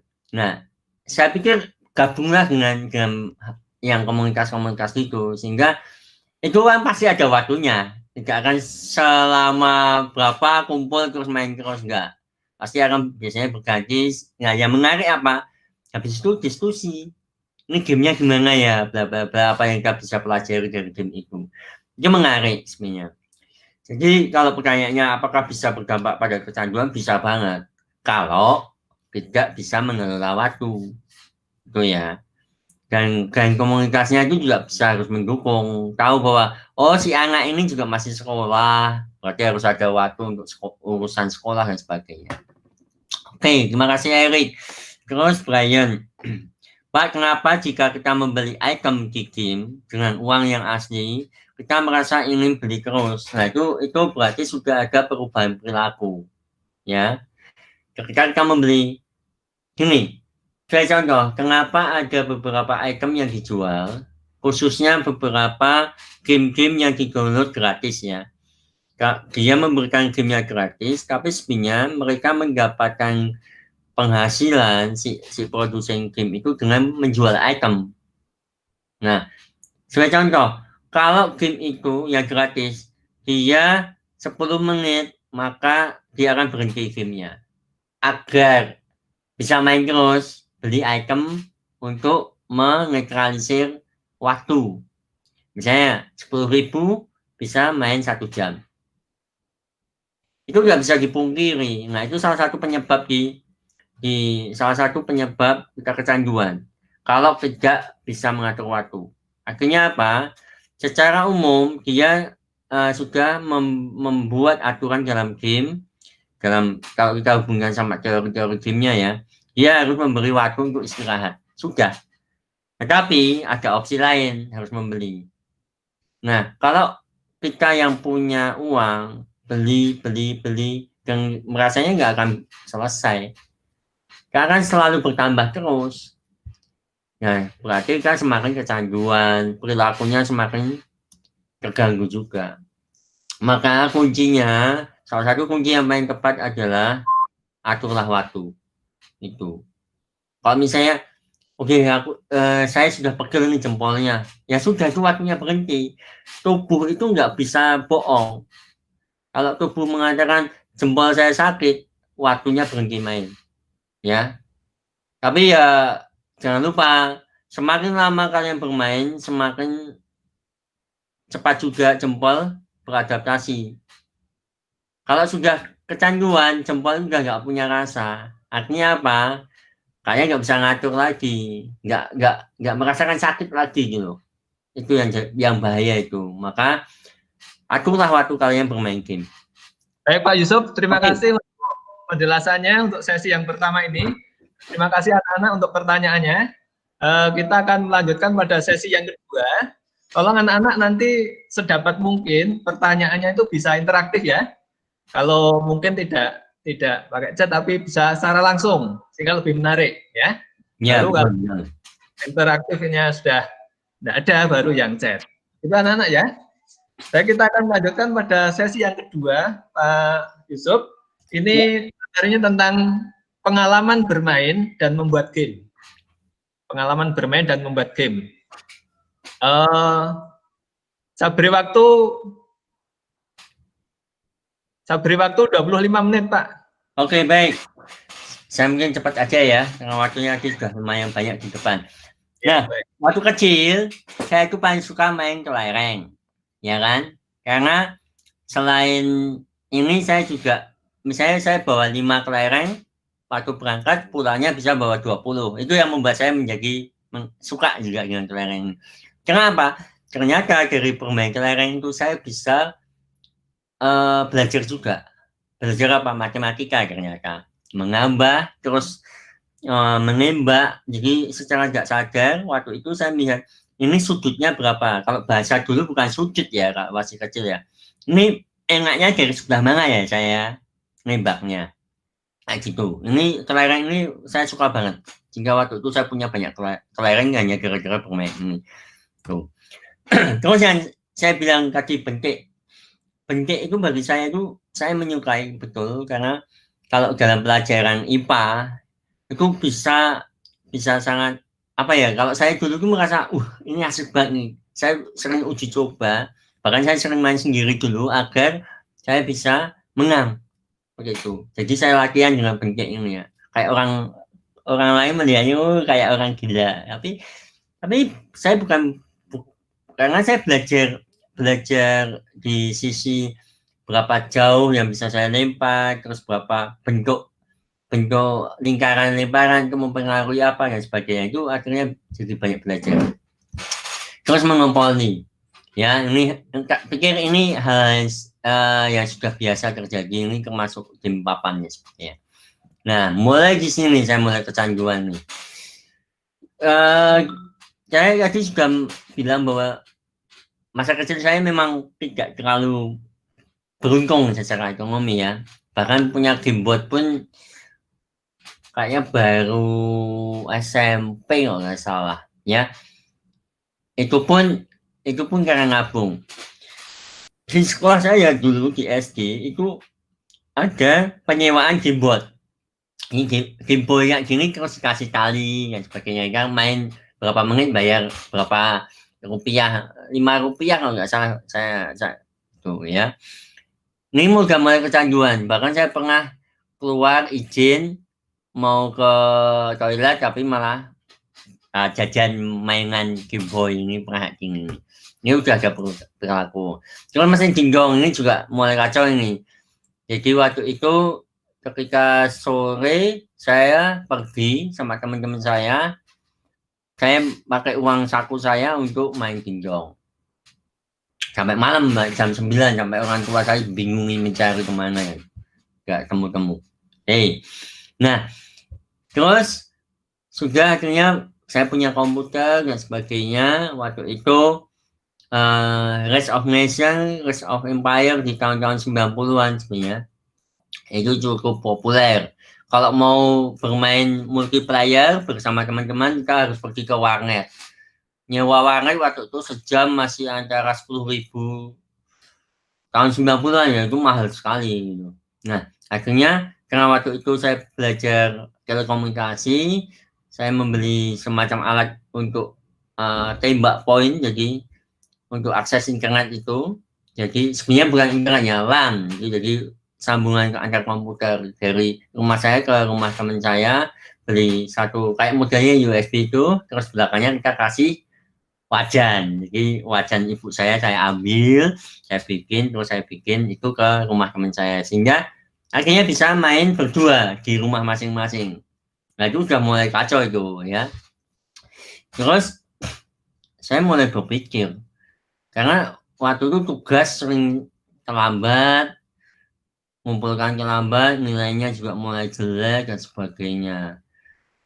Ya, yang saya pikirkan adalah waktu itu kalau nilai saya hancur lagi, rusak lagi, maka saya nggak dapat beasiswa. Kalau saya nggak dapat beasiswa, maka saya harus berhenti sekolah, berhenti kuliah. Nah, itu yang saya pikirkan waktu itu kan. Ibu saya mulai sudah sakit dan sebagainya. Nah, akhirnya saya bangun. Wah, saya nggak mau jadi korban nih. Korban apa? Korban main game. Saya waktu itu masih jahat pikirannya. Jadi gini, saya pengen bikin korban. Caranya gimana? Saya harus bikin game dan sebagainya. Nah, tapi kan saya bingung, gimana ya cara bikin game? Saya nggak pernah belajar dan sebagainya. Nah, akhirnya waktu demi waktu saya mikir, kalau sekolah di Indonesia belum ada jurusan game waktu itu. Yang ada di luar negeri. Yang saya lihat waktu itu di Inggris, di Austria, di Australia ada, Singapura juga ada. Wah, berarti saya harus sekolah ke luar negeri. Nah, uang siapa loh? Kan nggak punya uang, makanya saya harus berpikir agar saya dapat beasiswa. Dan itu membuat saya harus bekerja dulu di Indonesia Timur. Saya pernah bekerja di Flores 3 tahun dan di sana saya mencari peluang. Oh, kalau dari Indonesia Timur itu peluangnya lebih besar dan sebagainya. Akhirnya saya dapat beasiswa di Australia. Oke, saya lanjut ya, sambil ada hubungannya ini. Nah, game-game masa tahun 90-an ini sudah termasuk yang bagus sekali gitu. Udah kelihatan wow, hebat gitu. Karena sekarang juga sama itu. Kita bermain sendiri, nggak asik, harus multiplayer. Kita bikin sambungan-sambungan LAN itu, seperti itu. Nah, oke, saya balik lagi mundur. Kalau tadi pengalaman bermain saya dan kecanduan saya, terus saya bangunnya karena apa? Jadi saya harus sadar dari kecanduan karena satu, kalau sekolah saya nilainya jelek, maka saya nggak dapat beasiswa lagi. Kedua, ibu saya mulai sakit dan sebagainya. Itu tuh beberapa hal. Nah, saya balik lagi ke tahun 92. Waktu itu saya kepengen punya ini. Kalau 92 itu berarti saya sekitar SMP lah. SMP kelas 2-an kalau nggak salah ya. Saya kepengen punya Nintendo. Cuman Game Boy aja nggak punya, apalagi Nintendo. Nah, Dari sini saya terus pikir, bisa nggak saya bikin sendiri? Itu SMP loh ya. Terus saya terinspirasi sama permainan matematika game ini. Jadi ini cuma memindah barang dari 1 ke 2 dan sebagainya, jadi berpindah-pindah barangnya. Tapi logikanya logika game kayaknya. Nah, kalau akhirnya saya baca waktu itu belum ada internet ya. Tapi kebetulan di perpustakaan itu ada beberapa buku-buku lama tentang permainan game matematika tahun 1940 yang diciptakan oleh Edward Condon. Nah, dari sini saya terinspirasi, akhirnya saya minta bantuan guru waktu itu, guru fisika, guru IPA yang juga elektronika, untuk gimana saya bikin game kayak gini. Jadi pakai layar TV, terus bermain kayak pingpong seperti itu. Yang terjadi akhirnya dibelikan beberapa alat, terus saya punya tabungan untuk beli chip. Nah, bikin game kayak gini. Bayangkan, jadi masangin chip itu, ya. Itu yang game pertama yang saya buat pakai, sehingga kalau misalnya di tempat komersil kira-kira bentuknya sebelah sini, ya, yang ini. Nah, hasilnya kayak gini ya, hasil bikinan sendiri kan, nggak masalah. Nah, kira-kira jadinya kayak mesin dingdong kayak gini atau itu, ya. Tapi memang nggak pakai itu, cuma TV biasa, terus pakai remote kotak kayak gini dulu. Ini. Oke. Terus beranjak ketika saya kuliah S1, bikin permainan, sering tugas-tugasnya itu bikin permainan yang pakai elektronik gitu. Tapi bedanya kalau dulu masang chip, kalau sekarang elektronik sama, ini elektroniknya chip juga pemrograman bahasa mesin atau bahasa assembler. Terus karena saya dapat beasiswa ke Australia, saya memperdalam. Jadi sebenarnya ilmu game-nya itu benar-benar di Australia. Karena memang itu jurusan khusus game yang dari jurusan IT sama jurusan kreatif art atau seni kreasi. Jadi menggabungkan dua jurusan menjadi satu. Dulu tugas pertama cuma bikin helikopter, tapi helikopternya cuma diprogram bikin kotak-kotak gitu, terus balik-baliknya bisa muter, dia bisa jalan-jalan. Itu tugas pertamanya. Terus di semester, maksudnya di selesai sebuah mata kuliah, ini harus diperbaiki sehingga bentuknya menyerupai helikopter. Nah, maka bentuknya seperti ini. Sudah ada catatan display kecepatan dan sebagainya. Ini menjadi lebih baik. Terus setelah itu proyek-proyek yang 3 dimensi. Ini salah satu proyek yang kami yang kuliah di kampus itu dimintai bantuan oleh sebuah organisasi disabilitas. Mereka kepengen, karena selama ini mereka punya masalah, teman-teman yang pakai kursi roda itu, untuk mencari informasi tentang perkuliahan itu kayak apa sih, mau kuliah dan sebagainya. Yang mereka dimintakan sebuah simulasi, tetapi nggak pengen tokohnya itu pakai sepatu roda. Mereka punya bayangan, saya mau kepengen bisa jalan-jalannya, bisa terbang, bisa merayap dan sebagainya. Makalah diputuskan kami bikin manusia berkaki laba-laba kayak gitu. Dan mereka sangat senang yang teman-teman yang punya disabilitas itu. Oke, ini game final project saya waktu S2. Ini game tsunami intinya. Jadi kita sebagai orang untuk berusaha untuk mengurangi jumlah korban dari tsunami karena ada gempa dan sebagainya. Jadi prinsipnya kita harus mencari beberapa alat kayak seismometer, genset listrik dan sebagainya. Semakin cepat kita menemukan, semakin kecil jumlah korban. Nah, ini proses ketika di Australia kita bikin gamenya ini di studio pemrograman atau 3D ya Pak Yusuf, lupa. Oke, nah ini juga beberapa proyek yang beberapa yang sudah dikerjakan bersama mahasiswa Pak Yusuf, ya. Terus, nah sekarang Pak Yusuf itu lebih banyak melakukan penelitian di bidang virtual reality, ya. Terus di salah satu bagian dalam penelitian di sekolah S3 ini itu adalah membuat game. Nah, game yang Pak Yusuf buat ini diadaptasi dari makna-makna spiritual Candi Borobudur. Jadi Pak Yusuf belajar dulu Candi Borobudur kayak apa selama 1 tahun, baca ini, baca reliefnya, baca bukunya dan sebagainya, sampai akhirnya dibuat sebuah kesimpulan konsep tentang gamenya. Kira-kira itu, jadi diadaptasi ini karakternya, kalau mengadaptasi dari kisah kelinci di relief Cakramala. Oke, ini kira-kira gini gamenya. Ini masih prototipe, jadi masih visualisasi yang paling awal, versi belum masuk ke versi tes ya. Versi alpha itu kan sudah siap di tes. Ini masih prototipenya. Suaranya nggak dimasukkan. Kira-kira itu sekitar 1 menitan.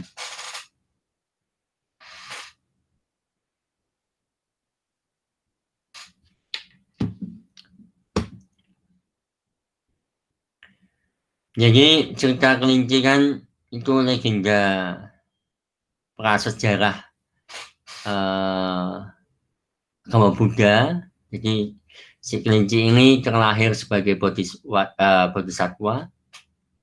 Jadi makhluk yang mendapatkan pencerahan hidupnya. Ini.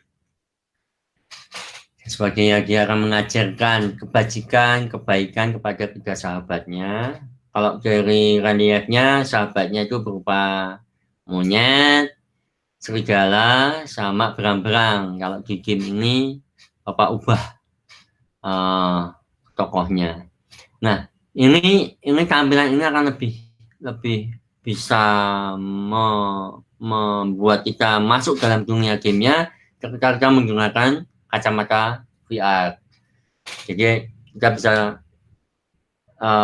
ambil dulu file masternya, dimasukkan di kacamata VR-nya, terus kita bermain gamenya. Itu akan lebih kelihatan. Jadi efek-efek nyala-nyala ini juga lebih kelihatan dan lebih membuat kita ada di dalam dunia gamenya. Oke, kira-kira begitu Pak. Terima kasih. Kita bisa tanya jawab kembali. Bagus. Pak Agus masih di mute, Pak. Baik, terima kasih Pak Yusuf untuk penjelasannya pada sesi yang kedua ini. Anak-anak, silakan untuk bertanya pada Pak Yusuf untuk sesi yang kedua ini. Nah, silakan yang mempunyai pertanyaan, mumpung masih ada pakarnya, kalian bisa bertanya sehingga nanti dapat pencerahan dari Pak Yusuf. Silakan anak-anak. Sedapat mungkin interaktif ya. Kalau chat sih bisa, tetapi alangkah baiknya kalau bisa interaktif secara langsung. Dimas bisa bertanya langsung saja, Dimas. Dimas silakan Dimas. Langsung aja, nggak usah di chat. Ya, langsung aja Dimas. Mana Dimas? Ya, Pak, nama saya Christian Dimas Febrian dari kelas 7B nomor absen 6. Saya ingin bertanya, apakah membuat game itu sulit atau tidak? Baik, pertanyaannya bagus Dimas. Kalau dulu waktu SMP, saya bertanya, sulit nggak ya? Jawabannya sulit. Ya kan? Kalau sekarang ditanya, Pak, bikin game gampang atau sulit? Gampang. Karena apa? Karena sudah belajar. Sama kan? Ketika kamu nggak pernah belajar, waduh susah ya soalnya ya. Tapi setelah belajar, gampang. Ini begini. Kalau kita mau belajar bagaimana membuat game, itu akan bisa. Tapi kan proses ini kan, sekarang bisa diawali dengan apa? Kalian bisa belajar membuat game yang sederhana saja, ada aplikasi yang gratis, bisa di-download. Itu dibuat oleh MIT, jadi salah satu kampus di mana? Di Amerika. Aplikasinya namanya Scratch. Nanti saya tuliskan di chat. Aplikasi itu bisa membuat, bisa kita belajar membuat game tanpa harus tahu pemrograman. Itu menarik. Kita nggak harus tahu soal coding-codingnya. Karena apa? Di dalam aplikasi itu kita bisa tinggal menyusun codingnya, tapi dalam bentuk visual. Jadi mereka sudah mengganti codingnya dengan gambar-gambar atau simbol-simbol. Tinggal kita masukkan dan sebagainya. Kalian bisa belajar itu dan pasti kalau saya mengatakan itu akan cepat belajarnya, pasti bisa. Karena apa? Karena aplikasi itu dibuat untuk anak TK. Bayangkan anak TK sudah bisa main dengan itu, masa kalian nggak bisa SMP. Di-download aja, itu gratis. Nanti saya tulis namanya, terus saya kasih link di chatnya. Itu Dimas, ya. Baik. Terima kasih. Silakan yang lainnya selain Dimas. Gimana lagi? Pak, saya mau tanya, Pak. Ya. Pak, kalau misalnya buat game itu pakai coding ya, Pak? Iya. Ini siapa Brian ya? Iya. Ya, secara itu susah, ya, Pak. Brian. Jadi yang pertama kita buat adalah aset visualnya atau aset digitalnya. Bisa 2 dimensi, bisa 3 dimensi. Itu yang pertama kita buat. Kalau 2 dimensi berarti kita gambar dulu. Kalau zaman sekarang lebih enak karena sudah ada beberapa software sehingga ketika kita gambar itu sekaligus kita bisa menggerakkan. Itu. Jadi pertama kita membuat asetnya, terus kita gerakkan, dianimasikan. Setelah itu kita masukkan ke sebuah aplikasi. Salah satu contohnya adalah Unity.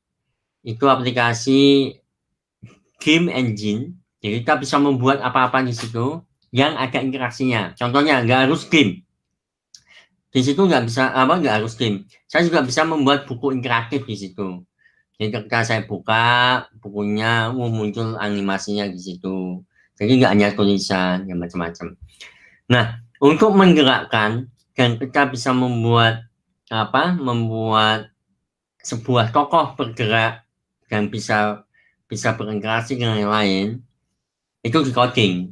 Contohnya coding untuk menjalankan, di coding kalau kita ketemu sesuatu harus ngapain dan sebagainya. Itu ya, mau nggak mau ya. Tetapi zaman sekarang itu lebih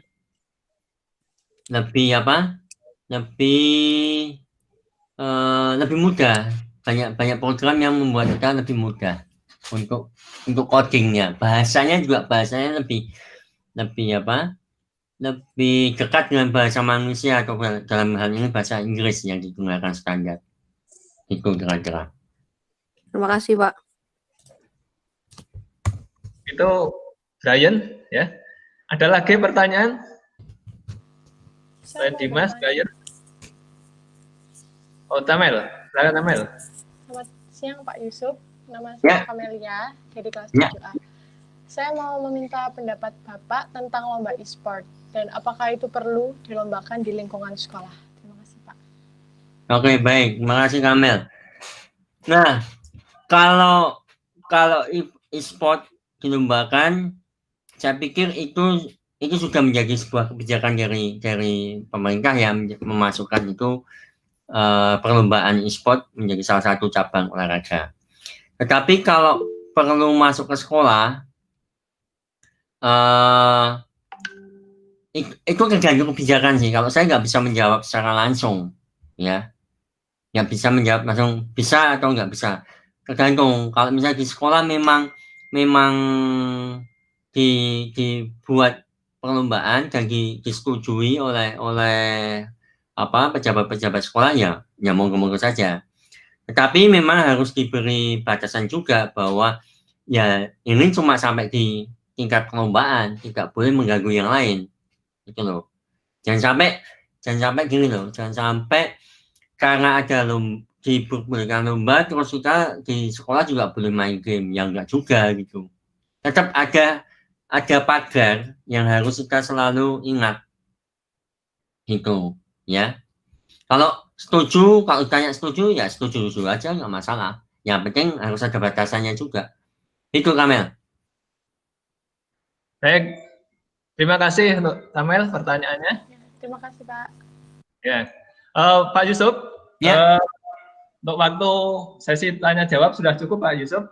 Mungkin minta tolong bisa disampaikan kesimpulannya, kemudian mungkin pesan-pesannya untuk anak-anak kami sampai Santo Chef, sehingga nanti menjadi termotivasi dan bisa bersikap positif dengan adanya game ini. Oke, baik, teman-teman,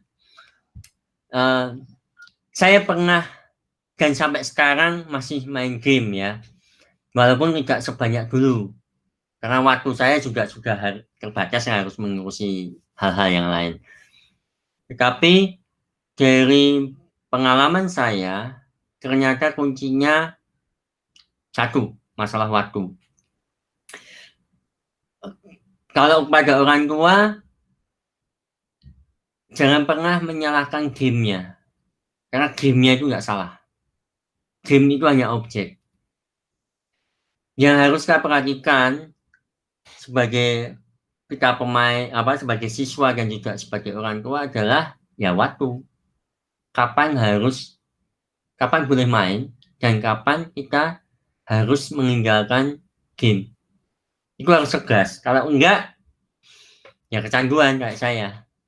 Dan saya masih merasa beruntung saya bisa bangun. Dan saya bisa belajar banyak dari game itu. Sehingga kalau saya punya motivasi untuk belajar tentang gamenya. Bagaimana membuat game dan sebagainya. Dan bahkan sampai sekarang saya mendalami sampai di S3 ini saya dalami, saya teliti dan sebagainya. Apa itu immersion, apa itu pembengaman, kenapa orang bisa masuk ke dalam sampai ke level apa, dan bahkan sampai di tataran otak bagian mana saja, frekuensi mana saja yang terpengaruh dengan sebuah permainan game. Kalau kemarin minggu lalu saya memberi webinar pada teman-teman kelas 6 di Kartu Daging Sepon, ada pertanyaan yang menarik gitu loh. Intinya sebenarnya ketika kita terpengaruh dari game itu kok bisa cepat banget gitu loh. Ya karena memang tidak disadari gitu loh.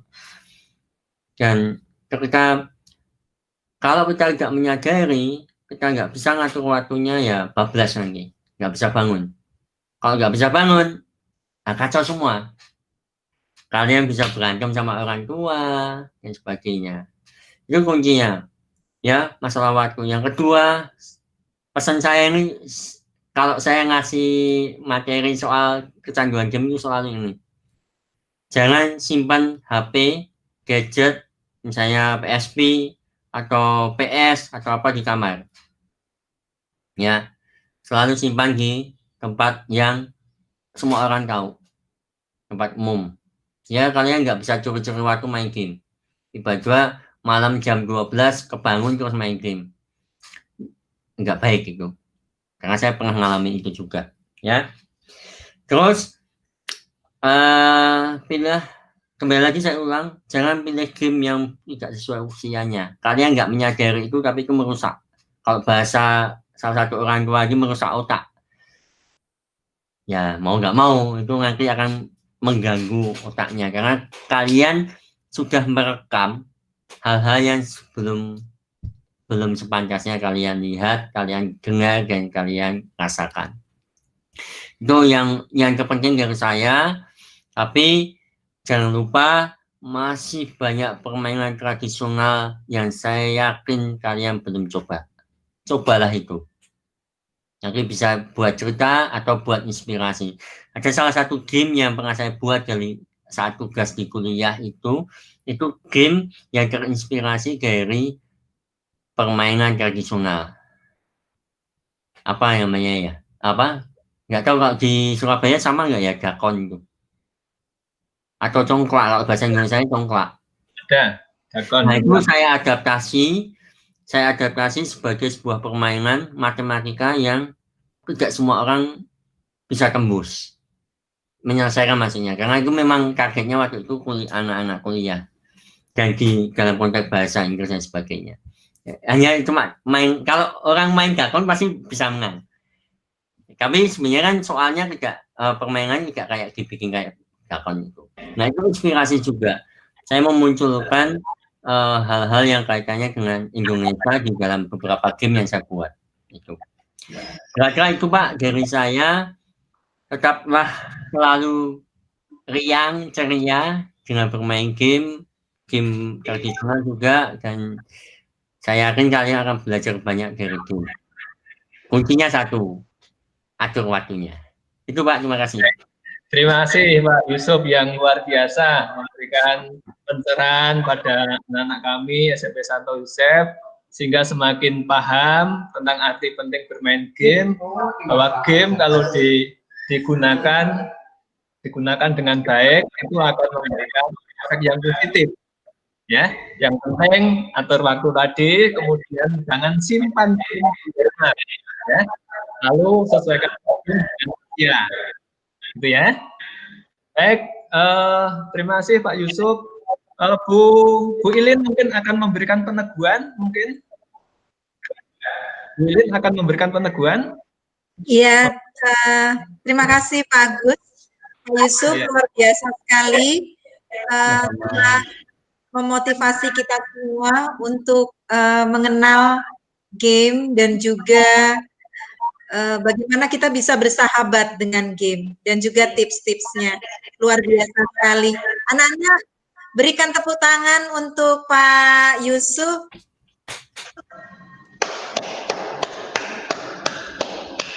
Luar biasa.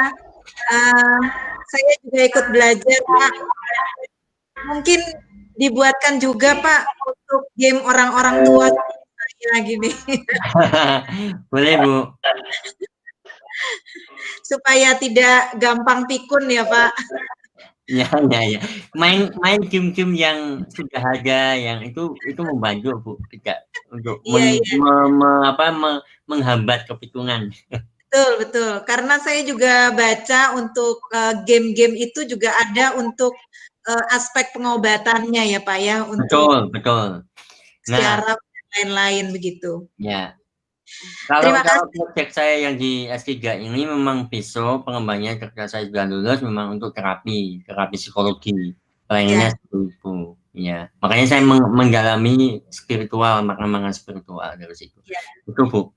Ya, anak-anak sekalian di Jakarta, terutama di Tangerang, di tempat Universitas Pak Yusuf, ini memang khusus untuk kalian yang suka komputer dan juga game serta yang lain-lain, dan luar biasa ketika kalian punya perhatian terhadap IT. Silahkan Anda bisa nanti setelah SMA, salah satu pilihan Anda adalah di universitas di tempat Pak Yusuf bekerja ya. Jadi luar biasa sekali. Terima kasih Pak Yusuf membuka wawasan kita semua. Terima kasih, saya kembalikan pada Pak Agus. Terima kasih Bu Lin untuk peneguhannya. Dan sekali lagi terima kasih banyak Pak Yusuf dan juga Bapak Ibu guru, lalu anak-anak ya, juga orang tua yang menyaksikan di live streaming. Terima kasih banyak. Kita akan mengakhiri kegiatan kita pada pagi hari ini dengan berdoa, mengucap syukur pada Tuhan. Kita ambil sikap doa. Dalam nama Bapa dan Putra dan Roh Kudus, amin. Tuhan yang Maha Baik, syukur dan terima kasih Engkau telah memberikan waktu pada kami, pada Pak Yusuf untuk membagikan ilmunya, dan pada anak-anak kami untuk berproses, untuk semakin memahami, mengenal, dan mencintai game. Semoga melalui proses belajar bersama Pak Yusuf ini, kami semakin tercerahkan, sehingga kami semakin memahami arti penting game, dan bagaimana kami bisa mengatur waktu supaya kami tidak dikendalikan oleh game, tetapi kami yang mengendalikan game, sehingga game itu bisa bermanfaat bagi kami untuk menunjang masa depan kami yang lebih baik lagi. Tuhan secara khusus berkatilah Pak Yusuf ini, agar di hari-hari yang mendatang Pak Yusuf tetap semangat dan penuh cinta untuk membagikan ilmunya kepada siapapun yang dijumpainya, sehingga semakin banyak orang yang memahami tentang arti penting dan makna game itu sendiri. Terima kasih ya Tuhan, doa ini kami sampaikan padamu dengan perantaraan Kristus Tuhan kami. Amin. Kemuliaan pada Allah Bapa dan Putra dan Roh Kudus, seperti pada permulaan, sekarang, selalu, dan pada segala abad. Amin. Dalam nama Bapa dan Putra dan Roh Kudus. Amin. Baik, waktu saya kembalikan pada Bu Esti. Silakan Bu Esti. Ya, terima kasih Pak Agus, Bu Ilin, dan Bapak Ibu Guru yang sudah bergabung, dan anak-anak yang masih tetap setia sampai akhir dari kegiatan PJJ online ini. Terima kasih juga pada Pak Yusuf atau Om Yusuf. Jadi karena ini kami satu angkatan, kita satu alma mater, Bu Ilin dan Mas Yusuf. Saya canggung panggilnya Mas, biasanya nggak pernah panggil Mas, panggilnya Om, karena bahasain anak-anak ya Om.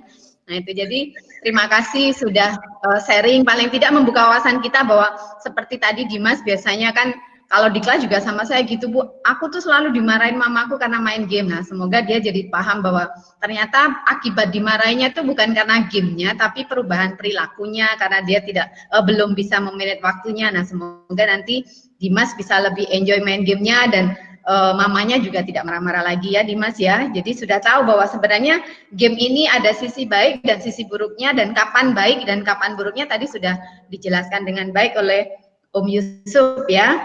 Baik, terima kasih banyak Om Yusuf. Salam untuk keluarga, untuk Guru Masen dan Leo. Ya, terima kasih Pak Ernest yang sudah membuatkan link YouTube-nya untuk streaming, sehingga ini bisa disaksikan oleh teman-teman kita yang belum bergabung atau orang tua siswa yang mungkin membutuhkan informasi ini. Terima kasih banyak untuk PJJ online hari ini. Semoga bermanfaat, dan nanti di lain kesempatan kita masih punya banyak waktu. Ternyata PJJ kita masih akan berlangsung, maka di lain kesempatan kalau misalnya diadakan lagi Om Yusuf, tadi saya bilang saya minta yang gratisan Bu Ilin, minta teman-teman yang bisa PJJ online yang gratisan, bisa nemenin anak-anak selama liburan atau nanti di semester depan. Itu baik, sekali lagi terima kasih banyak. Selamat siang. Terima kasih anak-anak, terima kasih Bapak Ibu Guru, terima kasih semuanya. Tepuk tangan buat kita semua. Ya, tepuk tangan. Terima kasih Pak Yusuf. Sama-sama, pamit dulu. Ya, terima kasih. Terima kasih. Tim kesiswaan atau staf kesiswaan, terima kasih.